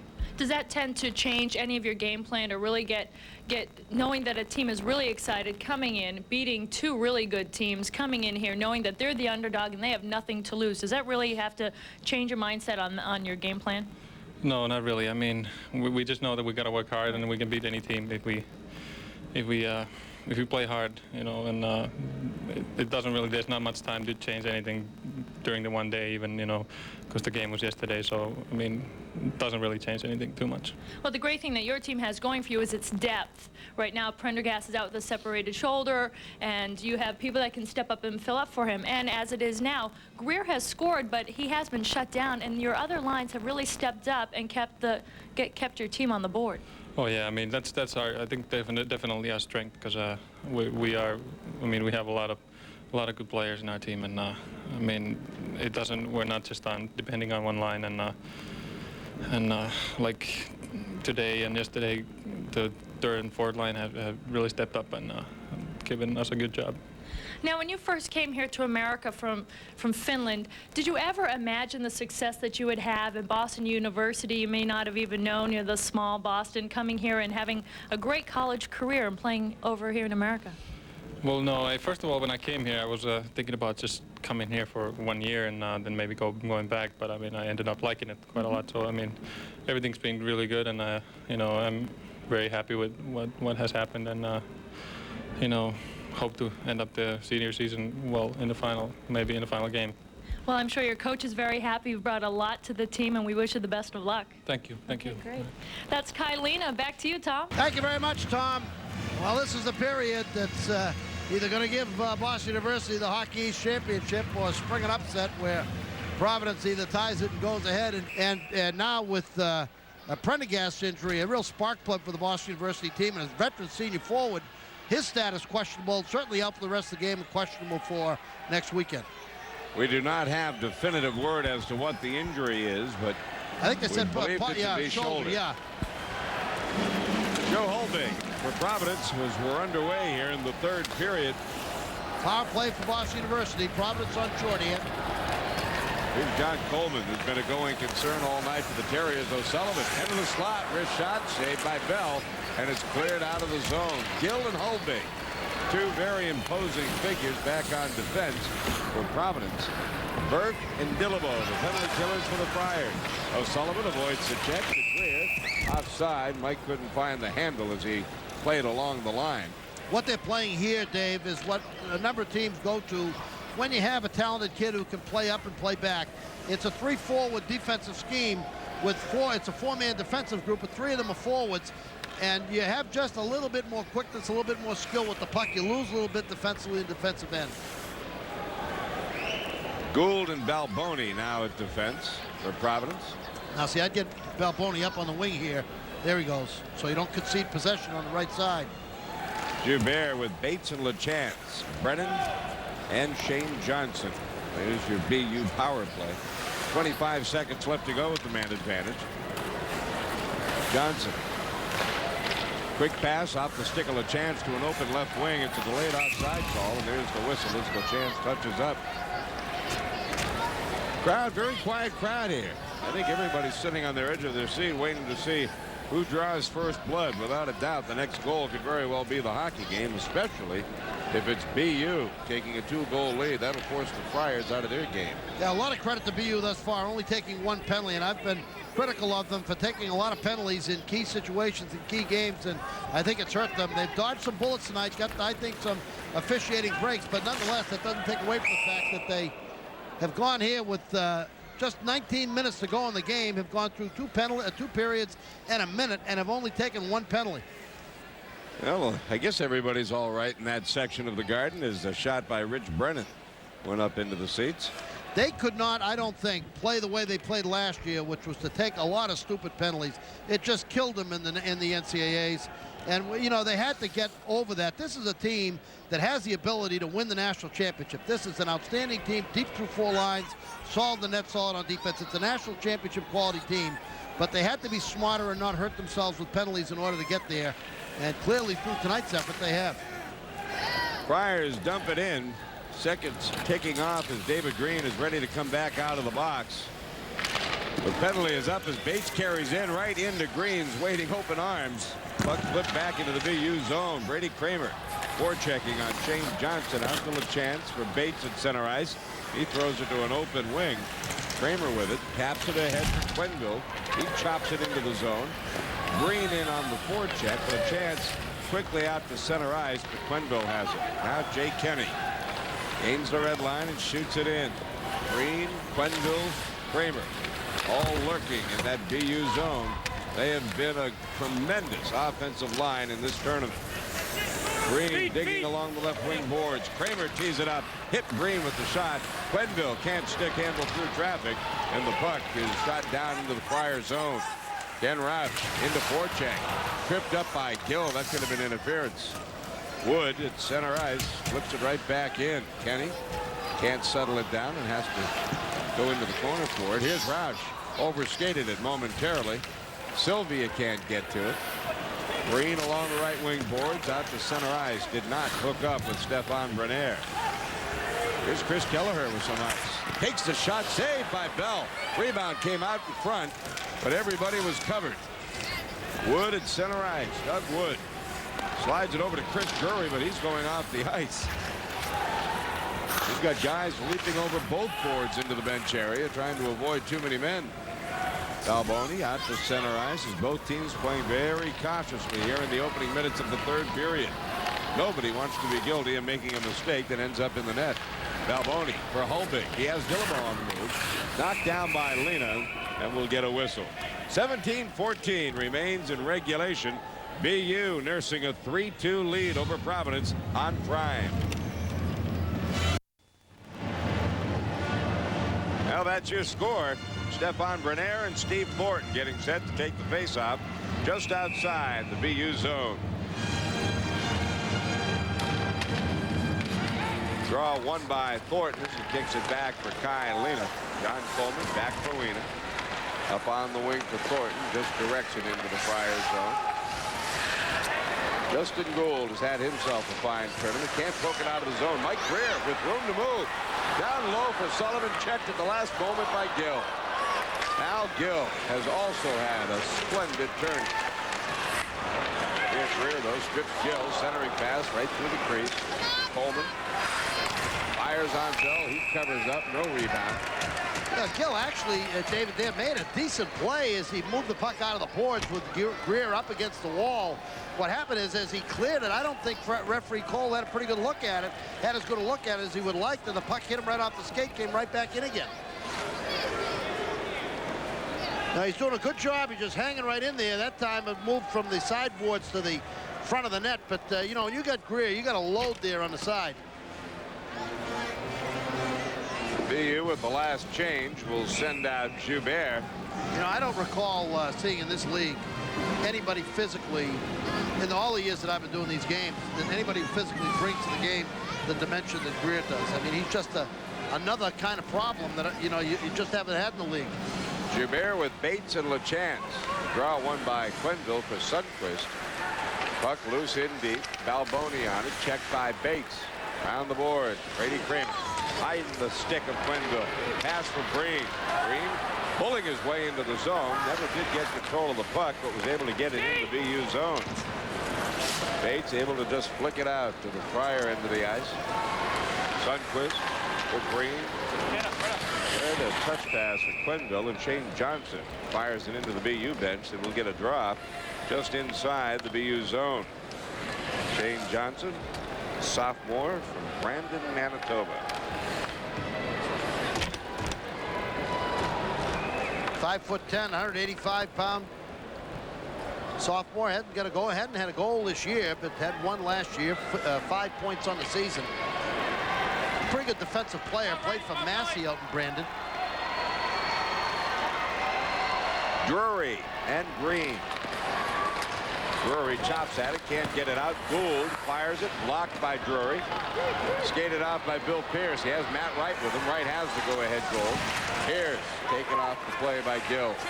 Green chases it down, overskates it, and gets it back.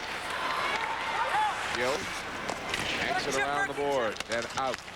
Kept in by Kelleher, but the offside is called. Big goal this afternoon in the CCHA playoffs. Michigan and Lake Superior State went to overtime. Look at the clock. There is 0.4 of a second left as the tying goal is scored by Michigan. But take a look at the crease. Look at number 9 for Michigan. One foot's already in the crease.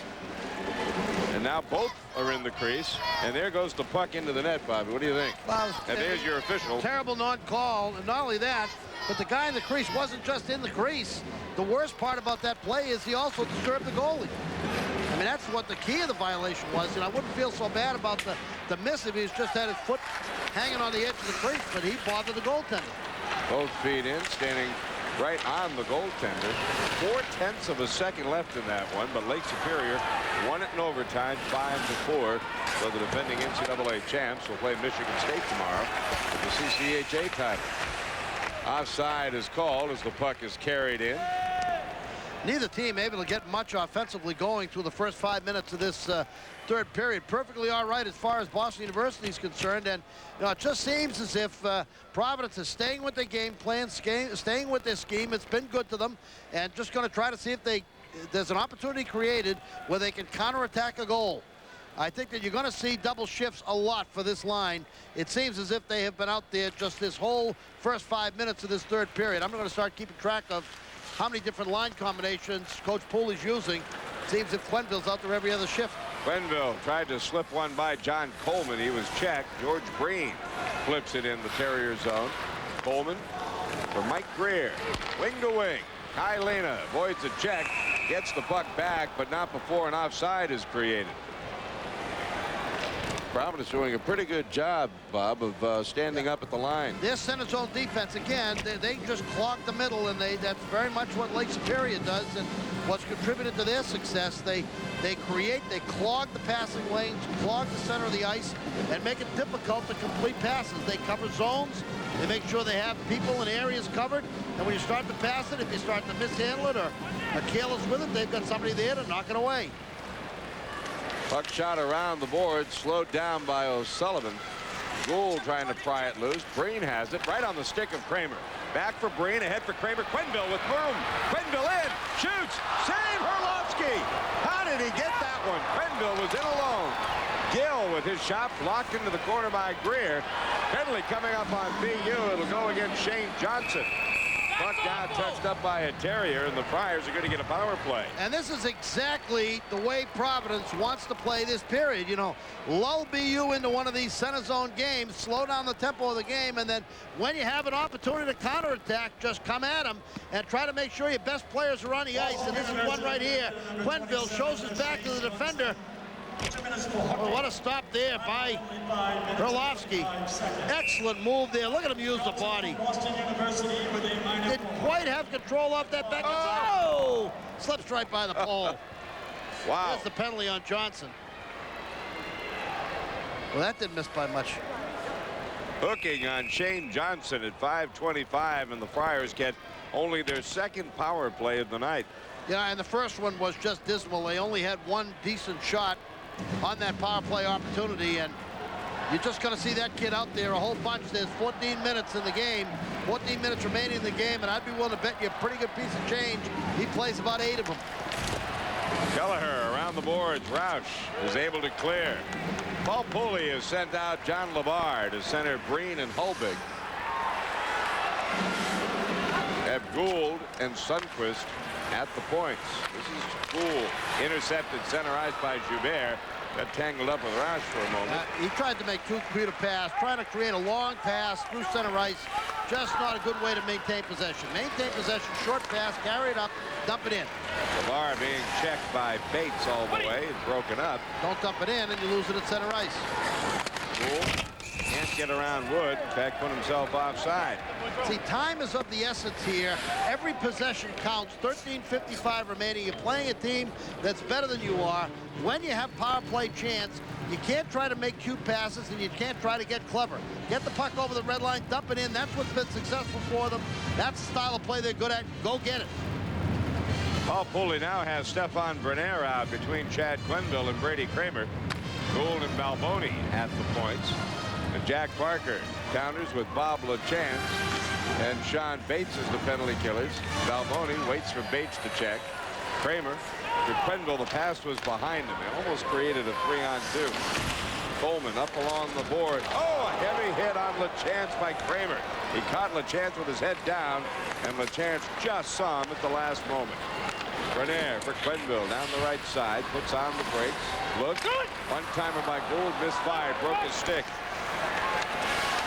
Looks like an aluminum shaft that lost the blade. Here's LaChance, one-on-one, Sundquist. LaChance holding, centering pass, Bates overskated it. He would have been in alone, and Sundquist starts to rush back out. Sundquist over the line, dropping it off for Quenville. His shot is blocked wide by Coleman. Puck cleared, no, Sundquist keeps it in. 20 seconds left on the power play. John Coleman seeks refuge behind his net. The Friars trying to make some noise here on the power play, trying to tie this game up. Knocked down by a high stick by Hulbig, and they blow the whistle on it. Well, John Coleman made a smart play right there. They were not forcing the play when he had the puck behind the net, and he just let Bernier look at him, let time run off the clock. He was perfectly happy to just stay right there. Must have been about 6-7 seconds went off the power play as he just stood there. Well, this is pretty well played defensively. LaChance moves the puck in front, but Providence did a good job of delaying the play, and puck hits off the heel of the Bates stick and dribbles toward the net. Bell makes the stop with the pad. Just delay, try to slow down the play. He finally gets the pass out in front of Bates, but you can see it there, it's a bouncer off the heel. Bates has had a great tournament. Had the game winner last night and the pad. Mike Greer with a shot off the face-off, high off the glass, penalty almost up. Gill for Hulbig, taps it into the BU zone and goes after it. BU back at full strength as Shane Johnson's on the ice. He has the puck. Checked by Dillabo. Dillabo and Green. Green check. Dillabo can't find the handle. Bouncing now. Here's O'Sullivan. Fires in on Bell. Gould checked by O'Sullivan. Centering pass. Greer couldn't find it. Thornton knocks down Dillabo and keeps the puck in. Now Greer checked by Gill. The two big men go in deep. Puck still in the corner. Thornton check. Greer broken up. Hulbig check. Now puck skated off. Travis Dillabo. He's at the end of his shift. He's tired. Fires in on Perlowski and heads to the bench. O'Sullivan intercepted by Quenville. Quenville with help. Has Bernier with him. Quenville holding. Looking for Bernier. He was covered. That play defended well by BU. Balboni at his own line. Shots 37-17 in favor of BU. 5-2 in this period. Quenville fires it on Perlowski. Steers it to the corner. Rich Brennan trying to get it out of the zone and does off of Scott Balboni's glove. Puck cleared back into the BU zone. The Friars changing up. Coleman trying to catch him in that change. Forced back, though, by Bernier. Don Coleman up for Matt Wright. He has the go-ahead goal as it stands right now. Drury able to backhand it into the Friar zone. LeVar and Wright bump. Skated out by Sundquist. Eric Sundquist, Friar defenseman, leaving it to Dennis Burke. Burke backhands it in deep. Perlowski tries to clear, rolls off the dasher. Sundquist with a wrist shot, his short side. Fires out a screen on Perlowski. Gill keeps it in at the line. Can't do it again, though. Backhands it into the zone as the Friars are forced to clear. 10:35, time remaining third period. BU 3, Providence 2. The winner wins the Hockey East title for 95. Joubert pokes it ahead. LaChance tied up by Gill. Joubert goes to the corner. Jake Kenny skates it off with Brady Kramer. Wing to wing looking for Green. George Green control into the zone. This is Dennis Burke putting on the break. Burke for Kramer. His shot blocked. Kenny couldn't keep it in at the line offside. 10:07. Time remaining in the third period. The Terriers that far away from wrapping up a Hockey East title.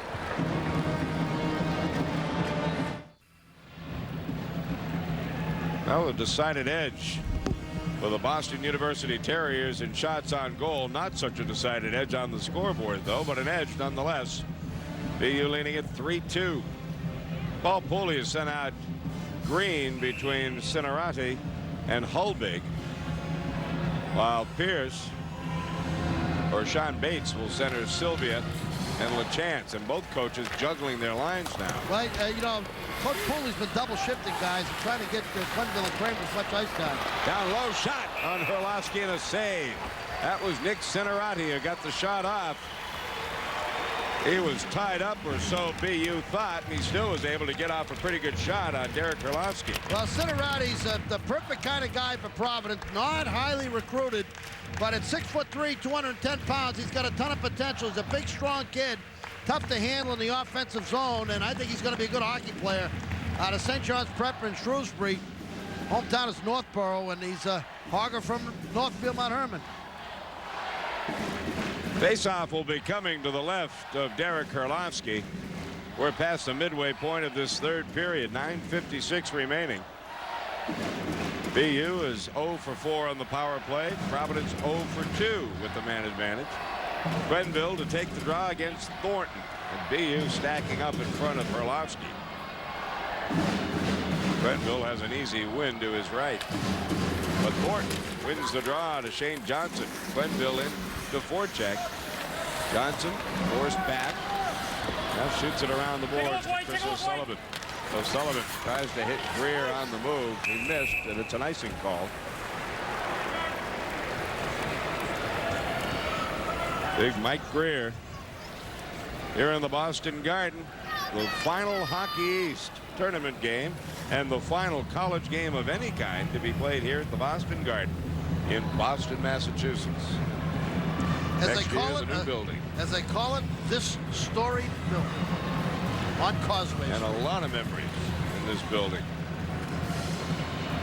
Next year, who knows where the Hockey East tournament will be held. Of course, the new building has been renamed the Fleet Center, going up right behind the old garden.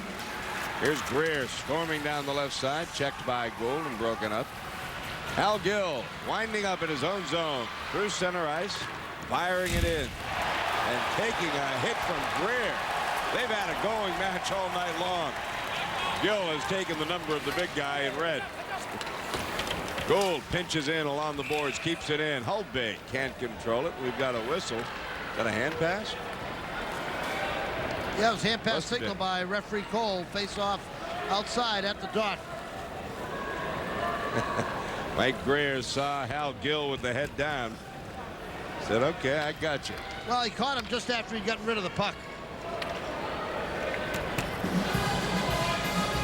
Strike when they least expect it. Face off outside the BU zone, controlled by the Friars. Sundquist for Kramer. Kramer trying to stick handle through the defense, kicks it into the corner. Coleman rides him to the boards. Kramer trying to pry it loose. Now checked by Lena. Brady Kramer down low for George Breen. Had to touch pass it between the legs for Quenneville. Kramer tries to stuff it in. Herlowski held the fort. Here come the Terriers. LaChance can't drop it off for Joubert. Kramer onside, loses to Joubert. Joubert can't control as he brought it across the line. And Kramer is going to get a penalty behind the play. Chris Drury was knocked down by Kramer. Delayed call as Herlowski goes to the bench. Now Sundquist laid out Bob LaChance at center ice. I think there's only going to be one call on the Flyers. There could have been two. 8:27 remains. And it remains to be seen how big a power play will this be for BU when we come back.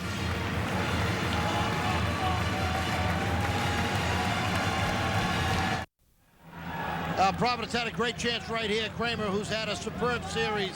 5-point night last night with a hat trick, just muscles his way inside Lena, and Herlowski clears the puck to the right. Well, he came down a little vengeance on top of Herlowski. Kramer in the penalty box, 2 minutes for holding. Providence was very, very upset about the call.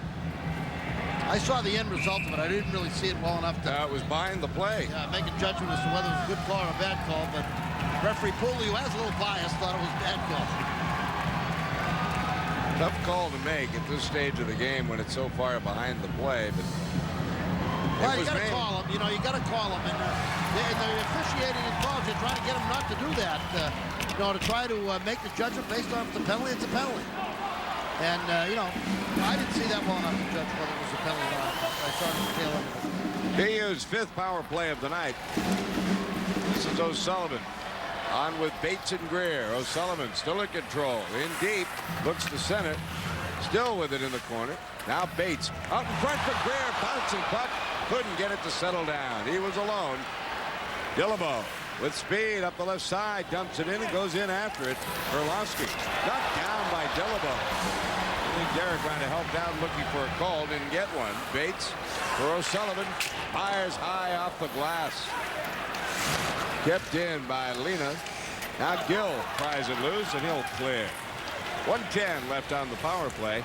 7:35 left to go in the period. And a penalty behind the play, and Greer is going. A slashing call on Mike Greer. And he has plenty to say to Frank Cole, as does Jacques Joubert. Well, he's dodged a couple of bullets tonight. He's going to get him his conduct penalty if he doesn't shut up. He's dodged a couple tonight, and he gets caught here. I mean, that's life evens out. Jack Parker with 1 foot up on the dasher. You know, one of the problems is, Dave, it's difficult to see from this angle about the play on Orlovsky. But these guys on both sides, this is not a BU criticism or a Providence criticism. There's so many dives that are taken, it's very difficult for the officials to determine what's legitimate and what's not. Now, that's a dive. You know, that's a dive. You know, you can't continue to have these guys taking dives and expect the officials to call them right. It's ridiculous. And it's not just this thing that happens. Damned if you don't. Well, you know, I mean, that's a dive. And you know, it's not just Orlovsky. I mean, there's been dives taken out here by both teams tonight. It's a problem that's endemic. Jack's upset at the officials, but they're right. There's Dillabo in. A slash on the back of the legs.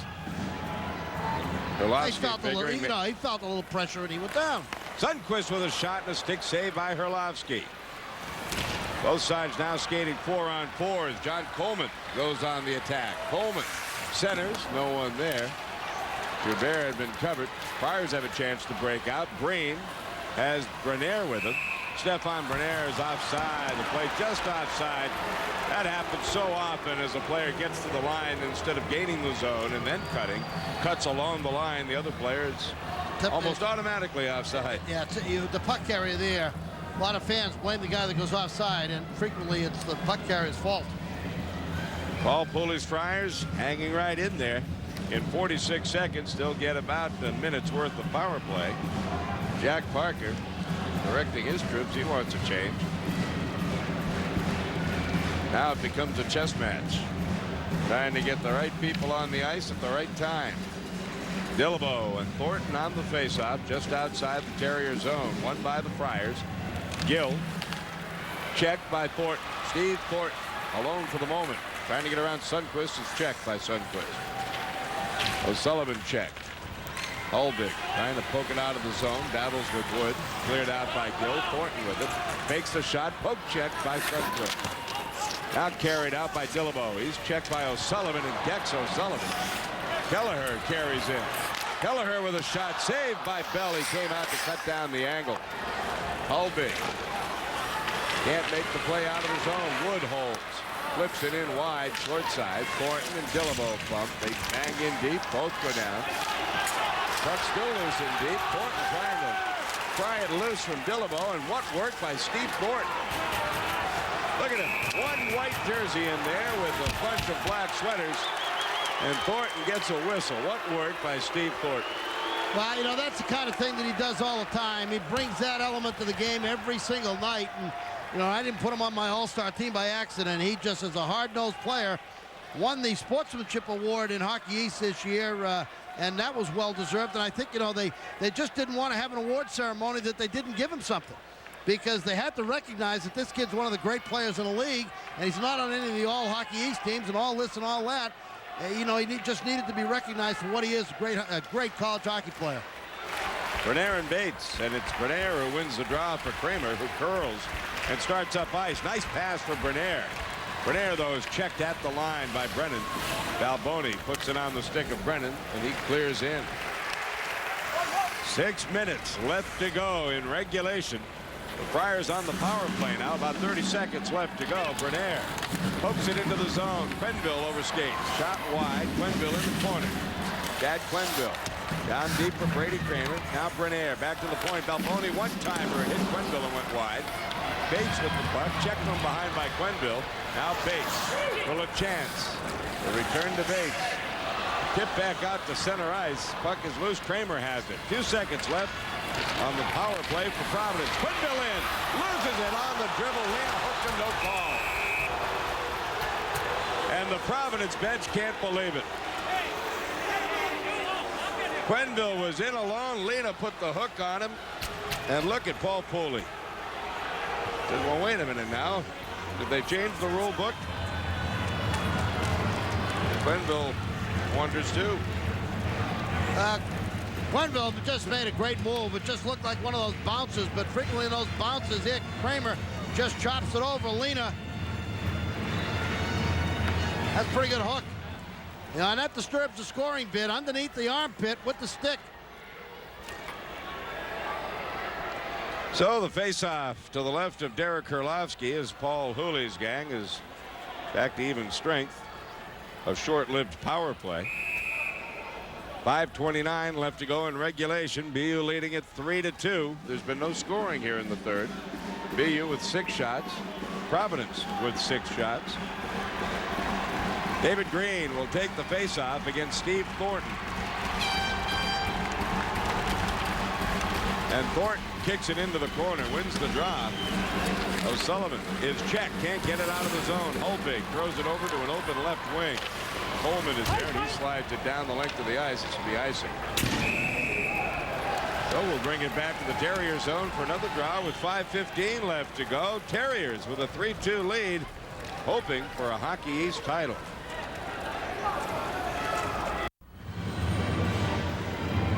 That tells the story. BU 3, Providence 2 with 5:15 left to go. Face-off coming to the right of Derek Kurlowski in the BU zone as you get a good up-close personal look at Steve Thornton of the Terriers. He'll take the face-off against David Green. Thornton won the last go between the two. And he wins this one for Doug Wood. Backhands it around the boards for O'Sullivan. Just flips it out to center ice. Cool. Gets it out of the zone. Thornton tried his best to keep it in. Here's Gill. Pass ahead. Looking for Bernier. Broken up. Puck rolling into the Providence zone. Greer bearing down on Justin Gould, who goes D to D. Gill just Bernier with the pass, and icing is called. Well, he went for the bomb. Yeah, he had a good idea. That's not a bad play, Dave. You know, as you were calling it, you know, he was trying to hit him swinging left to right through the middle, and looked like he got that puck airborne, didn't he? He got plenty on it. He sure did. A little mustard on it. A little spit, a little mustard. I think it might have ripped the stick out of Stefan's hands had he had it on the money. BU's been a great third period team all season long, outscoring their opponent 67-40 in the third period. Quenneville wins the draw back for Bob Bell. This has been one of the quietest periods in the tournament for Bob Bell. Quenneville trying to get around Brennan, slowed down, gets it, slides it ahead for Green. Green centers, save. Quenneville chopping away. Kramer looking for a loose puck. It's underneath Drury, who squeezes his legs and gets the whistle. Here's Brady Kramer. Chris Drury saying to Derek Kurlowski, glad to be of help. Providence hasn't been able to sustain any forecheck against Boston University, but that's really not what they're trying to do. They're trying to get the rush. They're trying to get some opportunities off the rush. Breen just bounces bodies off the forecheck. Quenneville trying to move it in front to Kramer. Breen comes back to the front of the net, but Drury freezes it under the legs. So close, yet so far away. As the Friars begin to turn up the pressure as time becomes a factor. 4:31 left to go in regulation. Quenneville tied up on the faceoff. Green trying to walk in. Moves it front, is tripped up. He can't jam it in short side.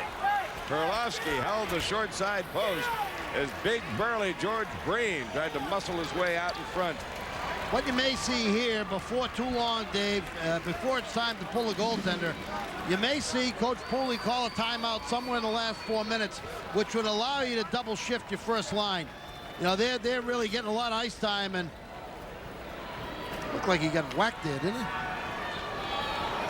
I just stepped over the stick. Oh, almost. Almost tucked it in. Yeah, sure did. While laying on his back.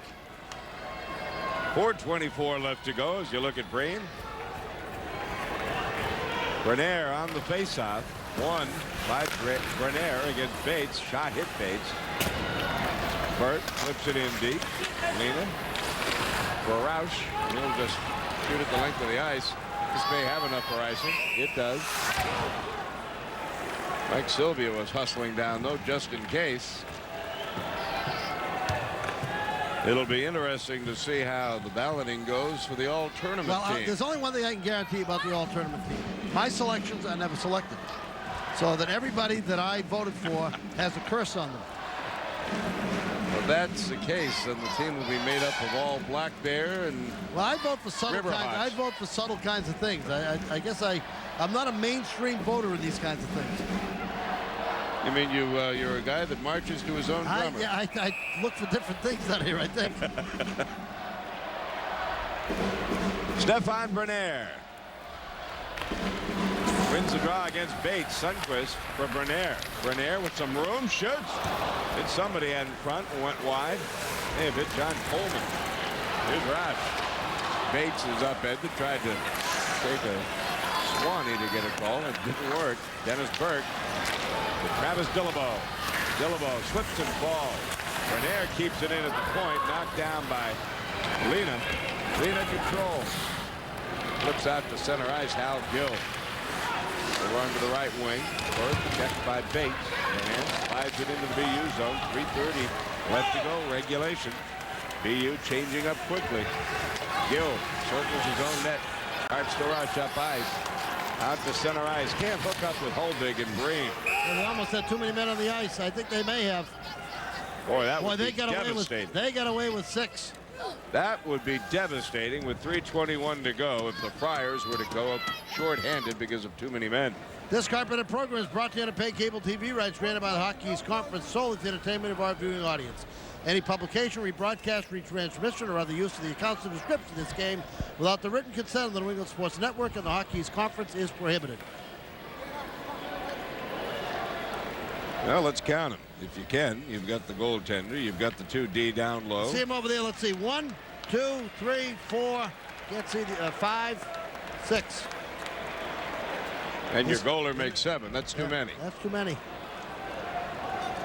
Well, John Gravelise is over talking to the Providence bench. What's this all about? Paul Pooley and John Gravelise. I think the penalty box is open. I think they're going to call it. We'll see. That would be a crippling blow to the Friars. Well, maybe not. Well, the box is open, but they had 6 guys there he on is, the ice. George Breen. And Breen is going to serve the too many men on the ice. Wow. Well, that's a good call. Excellent call. Unfortunate if you're a Friar fan. And heaven send if you're a Terrier backer. Paul Pooley can only hope that his guys can hold on here. It'll give them about 1 minute and 20 seconds. Here's Dillabo. Offside is called. It'll give Providence, if they're able to kill the penalty off, about 1 minute 20 to get back to even strength, and that'll be about the time they'll pull Bob Bell to go with the extra skater. Of course, if BU bangs one past Bell between now and then, that's all she wrote. 3-2 BU. 3:10 left to go in regulation. The Friars desperately need a goal, but they're shorthanded. The 6th BU power play of the night. The Friars have had 2. Greer can't handle the pass. Bell out to chip it away from Greer. Balboni, nothing fancy, just fires it the length of the ice. Orlovsky will leave it to Kelleher. Thornton, Greer, O'Sullivan with Kelleher and Brennan. Terriers probably aren't going to do anything real fancy either. Sullivan down low, battling to the puck. Greer and Balboni got tangled up. Here's Thornton out in front, backhanded by O'Sullivan. Save Bell, puck loose. Bell covers it up. Greer and Balboni got into a jousting duel. Well, Balboni's complaint is that Greer was holding the stick. So he put his hands up. He had no stick. The stick was under Greer's arm. Said he should have had a call. Balboni and Greer on the left side there. They're just tied up together. Now that's the battle in front of the net. Everybody got their stick back by that time. Bob Bell freezes the puck. Good thing that Bell covered it up because he was without his stick by the time the whistle blew. 2:29 left to go in regulation. 108 on the penalty. Too many men on the ice. Back to the late 70s when the Bruins were playing the Canadiens at the Forum. Called for too many men on the ice while leading. Montreal scored the power play goal and went on to win the series and the cup. Don Cherry, the coach? He certainly was. Nothing else will ever be associated with his reign here. Coleman at center ice, back for Lena. Dillabo in on the forecheck. Lena behind his own net. Yeah, Providence had 6 shorthanded goals in the last 7 games, and they need one here badly. Coleman with Dillabo. Forechecking, throws it to Lena. Lena banking it up ahead. Hulbig couldn't intercept. Uh-oh, here's Joubert in alone. Joubert saved by Bell. He stoned Joubert in alone. Coleman from the point. Shot. Deflected. Save. Bell. LeChance couldn't get the shot off. It was blocked. 20 seconds left to go on the power play. Coleman tips it into the Providence zone. Al Gill. Thornton intercepts along the boards. Thornton in the corner. Thornton trying to walk out front. Bell poke checks him. Good play by Bell. Thornton reaches out. O'Sullivan tips it in deep. 5 seconds left on the power play. Out in front. Thornton saved by Bell. He pushed it off of Thornton's stick. Finley is up. Fires at full strength. Here's Quenneville. He has Green breaking to the net. Quenneville shoots. It's blocked by Kelleher. Rebound. Save Herlowski. And he gets a whistle with 1:09 left to go. I gotta believe Paul Pooley's gonna call a timeout here. He needs to get all these guys fresh. He's got a face-off down the BUN. Perfect time to get time. Only 1 minute 9 seconds left to go. There's Pooley, and here's Quenneville. He's just trying to work real hard to get to the front of the net. Beautiful move by the dot. Snaps one off, but it's defended by BU inside there. Kelleher gets down, takes a chance of screening, but makes the deflection. Boy, tremendous opportunities for BU, but they just couldn't get the puck on the stick right to get a shot off. I like Bell playing aggressively and going right after that puck and knocking it off a Thornton stick. Well, he's been a great player. He had 43 saves tonight. Is that saves up there, or is that shots on goal? 40 saves. 47 saves last night, 40 tonight. And he made 30-something against UNH in the quarterfinals. Well, what's Jack Parker telling his troops? Well, what he's got to do here, you have to make sure you're lined up properly. Joubert, one of the best in the country, comes in, tries to backhand that through the 5-hole. He just got the stick right there and prevented that. Stick deflection. The most important thing you have on an in-zone face-off, and players, we've talked about this, they hate to practice it because you drop the puck and practice it and blow a whistle after about 10 seconds. You drop it again and blow a whistle, and players want to skate up and down the ice. They don't want to practice in-zone face-offs. But it's crucially important that everybody know who their assigned man is. Now, you have to think, with 1 minute and 9 seconds to go, Providence will line up pretty traditionally across the front, 4 across with 2 back. Late in the period, if they're only 10, 15 seconds, they'd line up 5 across with 1 back. So you have to have your defensive alignment set.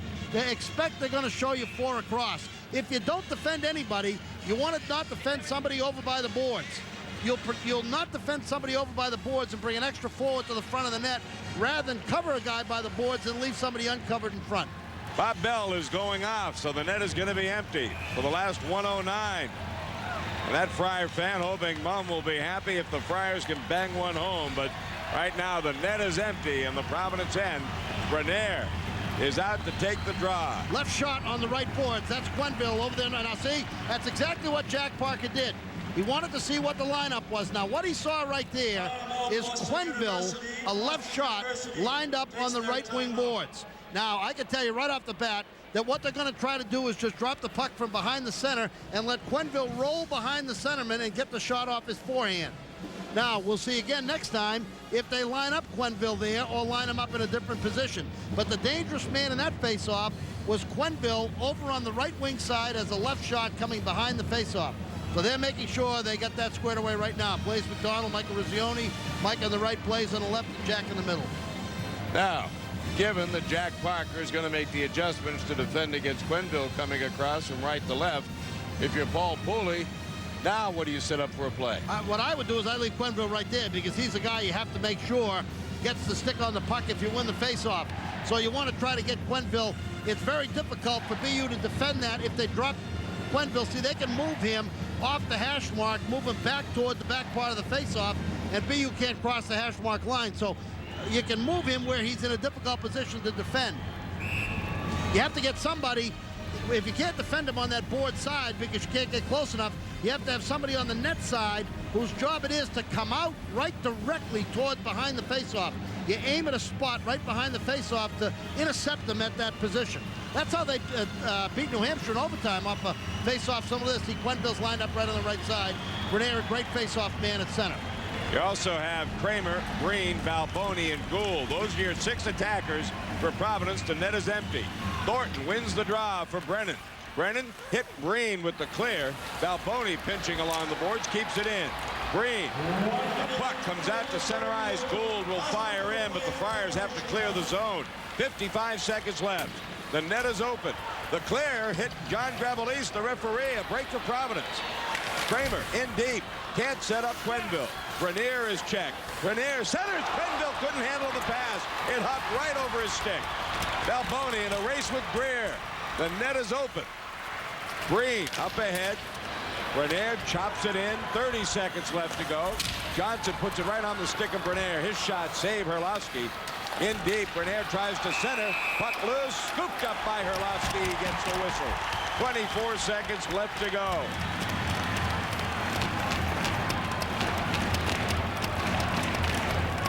Jacques Joubert raced from the bench out to referee Frank Cole. He wants the face-off outside the zone. He said the Friars forced that whistle. Let's see if the officiating crew agrees. Apparently so. Or it's going to come just inside the zone. No, it's coming outside the zone. Well, there's a break for BU. The face-off will come just outside the BU line. 24 seconds left to go. BU 3. Providence 2. Remember earlier today, Michigan scored with 0.4 of a second left to go in regulation, with the goaltender out to tie up Lake Superior State and force in overtime. The Lakers won it in the OT 5-4. The Friars hoping they can duplicate that of the Wolverines.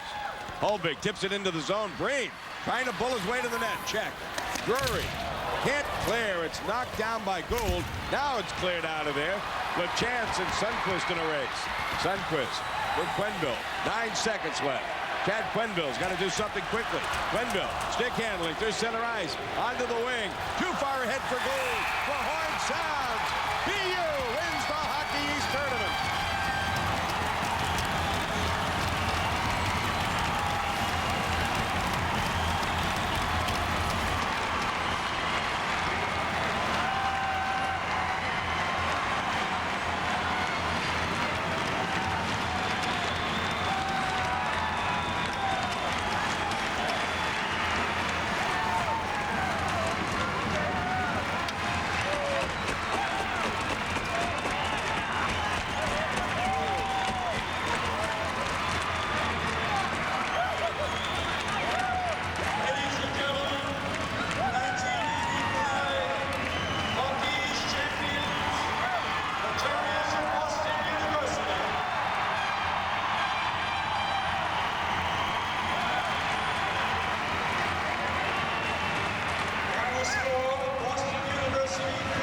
So the BU Terriers put together back-to-back Hockey East titles. And Paul Pooley's Providence Friars give it a valiant effort, disposing of the number 3 seed New Hampshire Wildcats and then the top seeded Maine Black Bears and pushing the number 2 seed BU Terriers to the limit before bowing out 3-2. You know, and as has been the custom last night, Bates had fourth line centerman had 2 goals, and tonight Mike Greer had 1. But Kenny Roush with his 12th and Matt Wright with his 6th. 2 guys that don't usually figure in the scoring for Boston University at that level. They get the goals to push BU to a 3-2 win. So Jack Parker and his Terriers will go on to the NCAAs, more than likely seeded number 1 in the East. They're the Hockey East champions. The final score tonight here at the Boston Garden, BU 3, Providence 2. We'll be back with the post-game ceremonies and our post-game highlights in just a moment on Prime.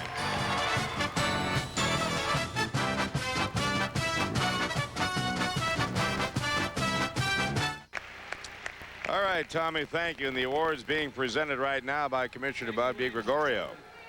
Tim Burton of the Hockey East with mic in hand. Let's get down to the PA announcer. And media relations for Hockey East. Thank you, Jim. First of all, just adding on to what Steve had already said, first of all, we'd like to present the runner-up trophy to the Providence College Friars and Captain Brady Kramer.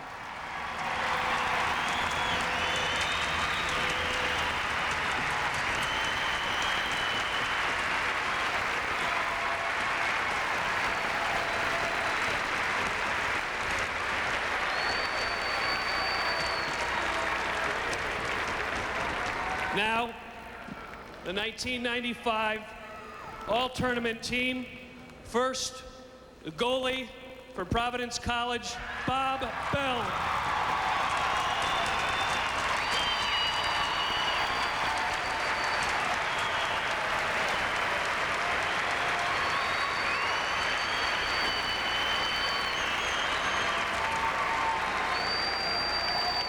One of 2 defensemen honored here tonight, from Boston University, John Coleman.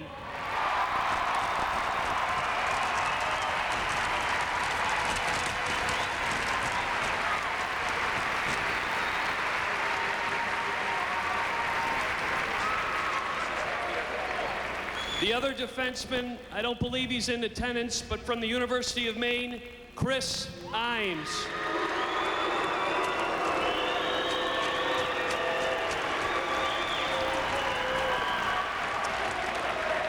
One of 3 forwards from Providence College, Brady Kramer.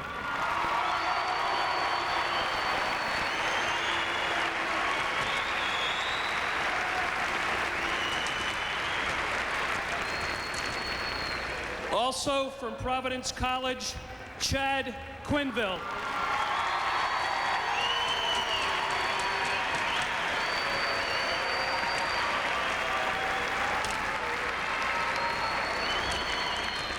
And from Boston University, Sean Bates.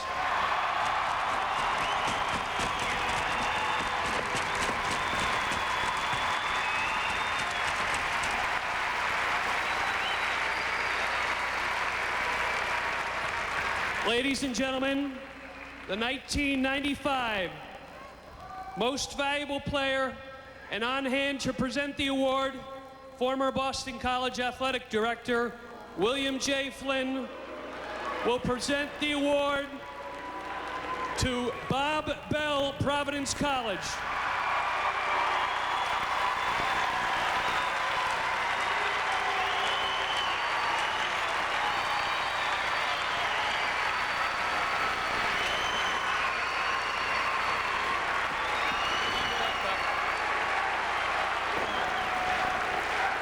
And now finally, for the last time in the Boston Garden, it gives me a great deal of pleasure to introduce head coach Jack Parker and Captain Jacques Joubert with the 1995 Lamoriello Cup Championship.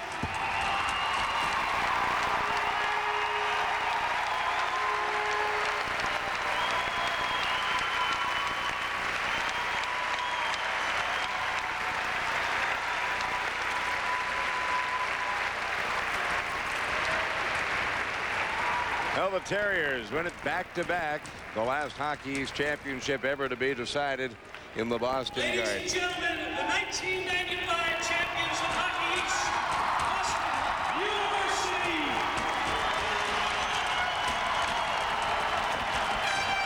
A very dejected Friar club leaves the ice, and a very jubilant Terrier squad circles the Garden ice with the Lamorello couple off.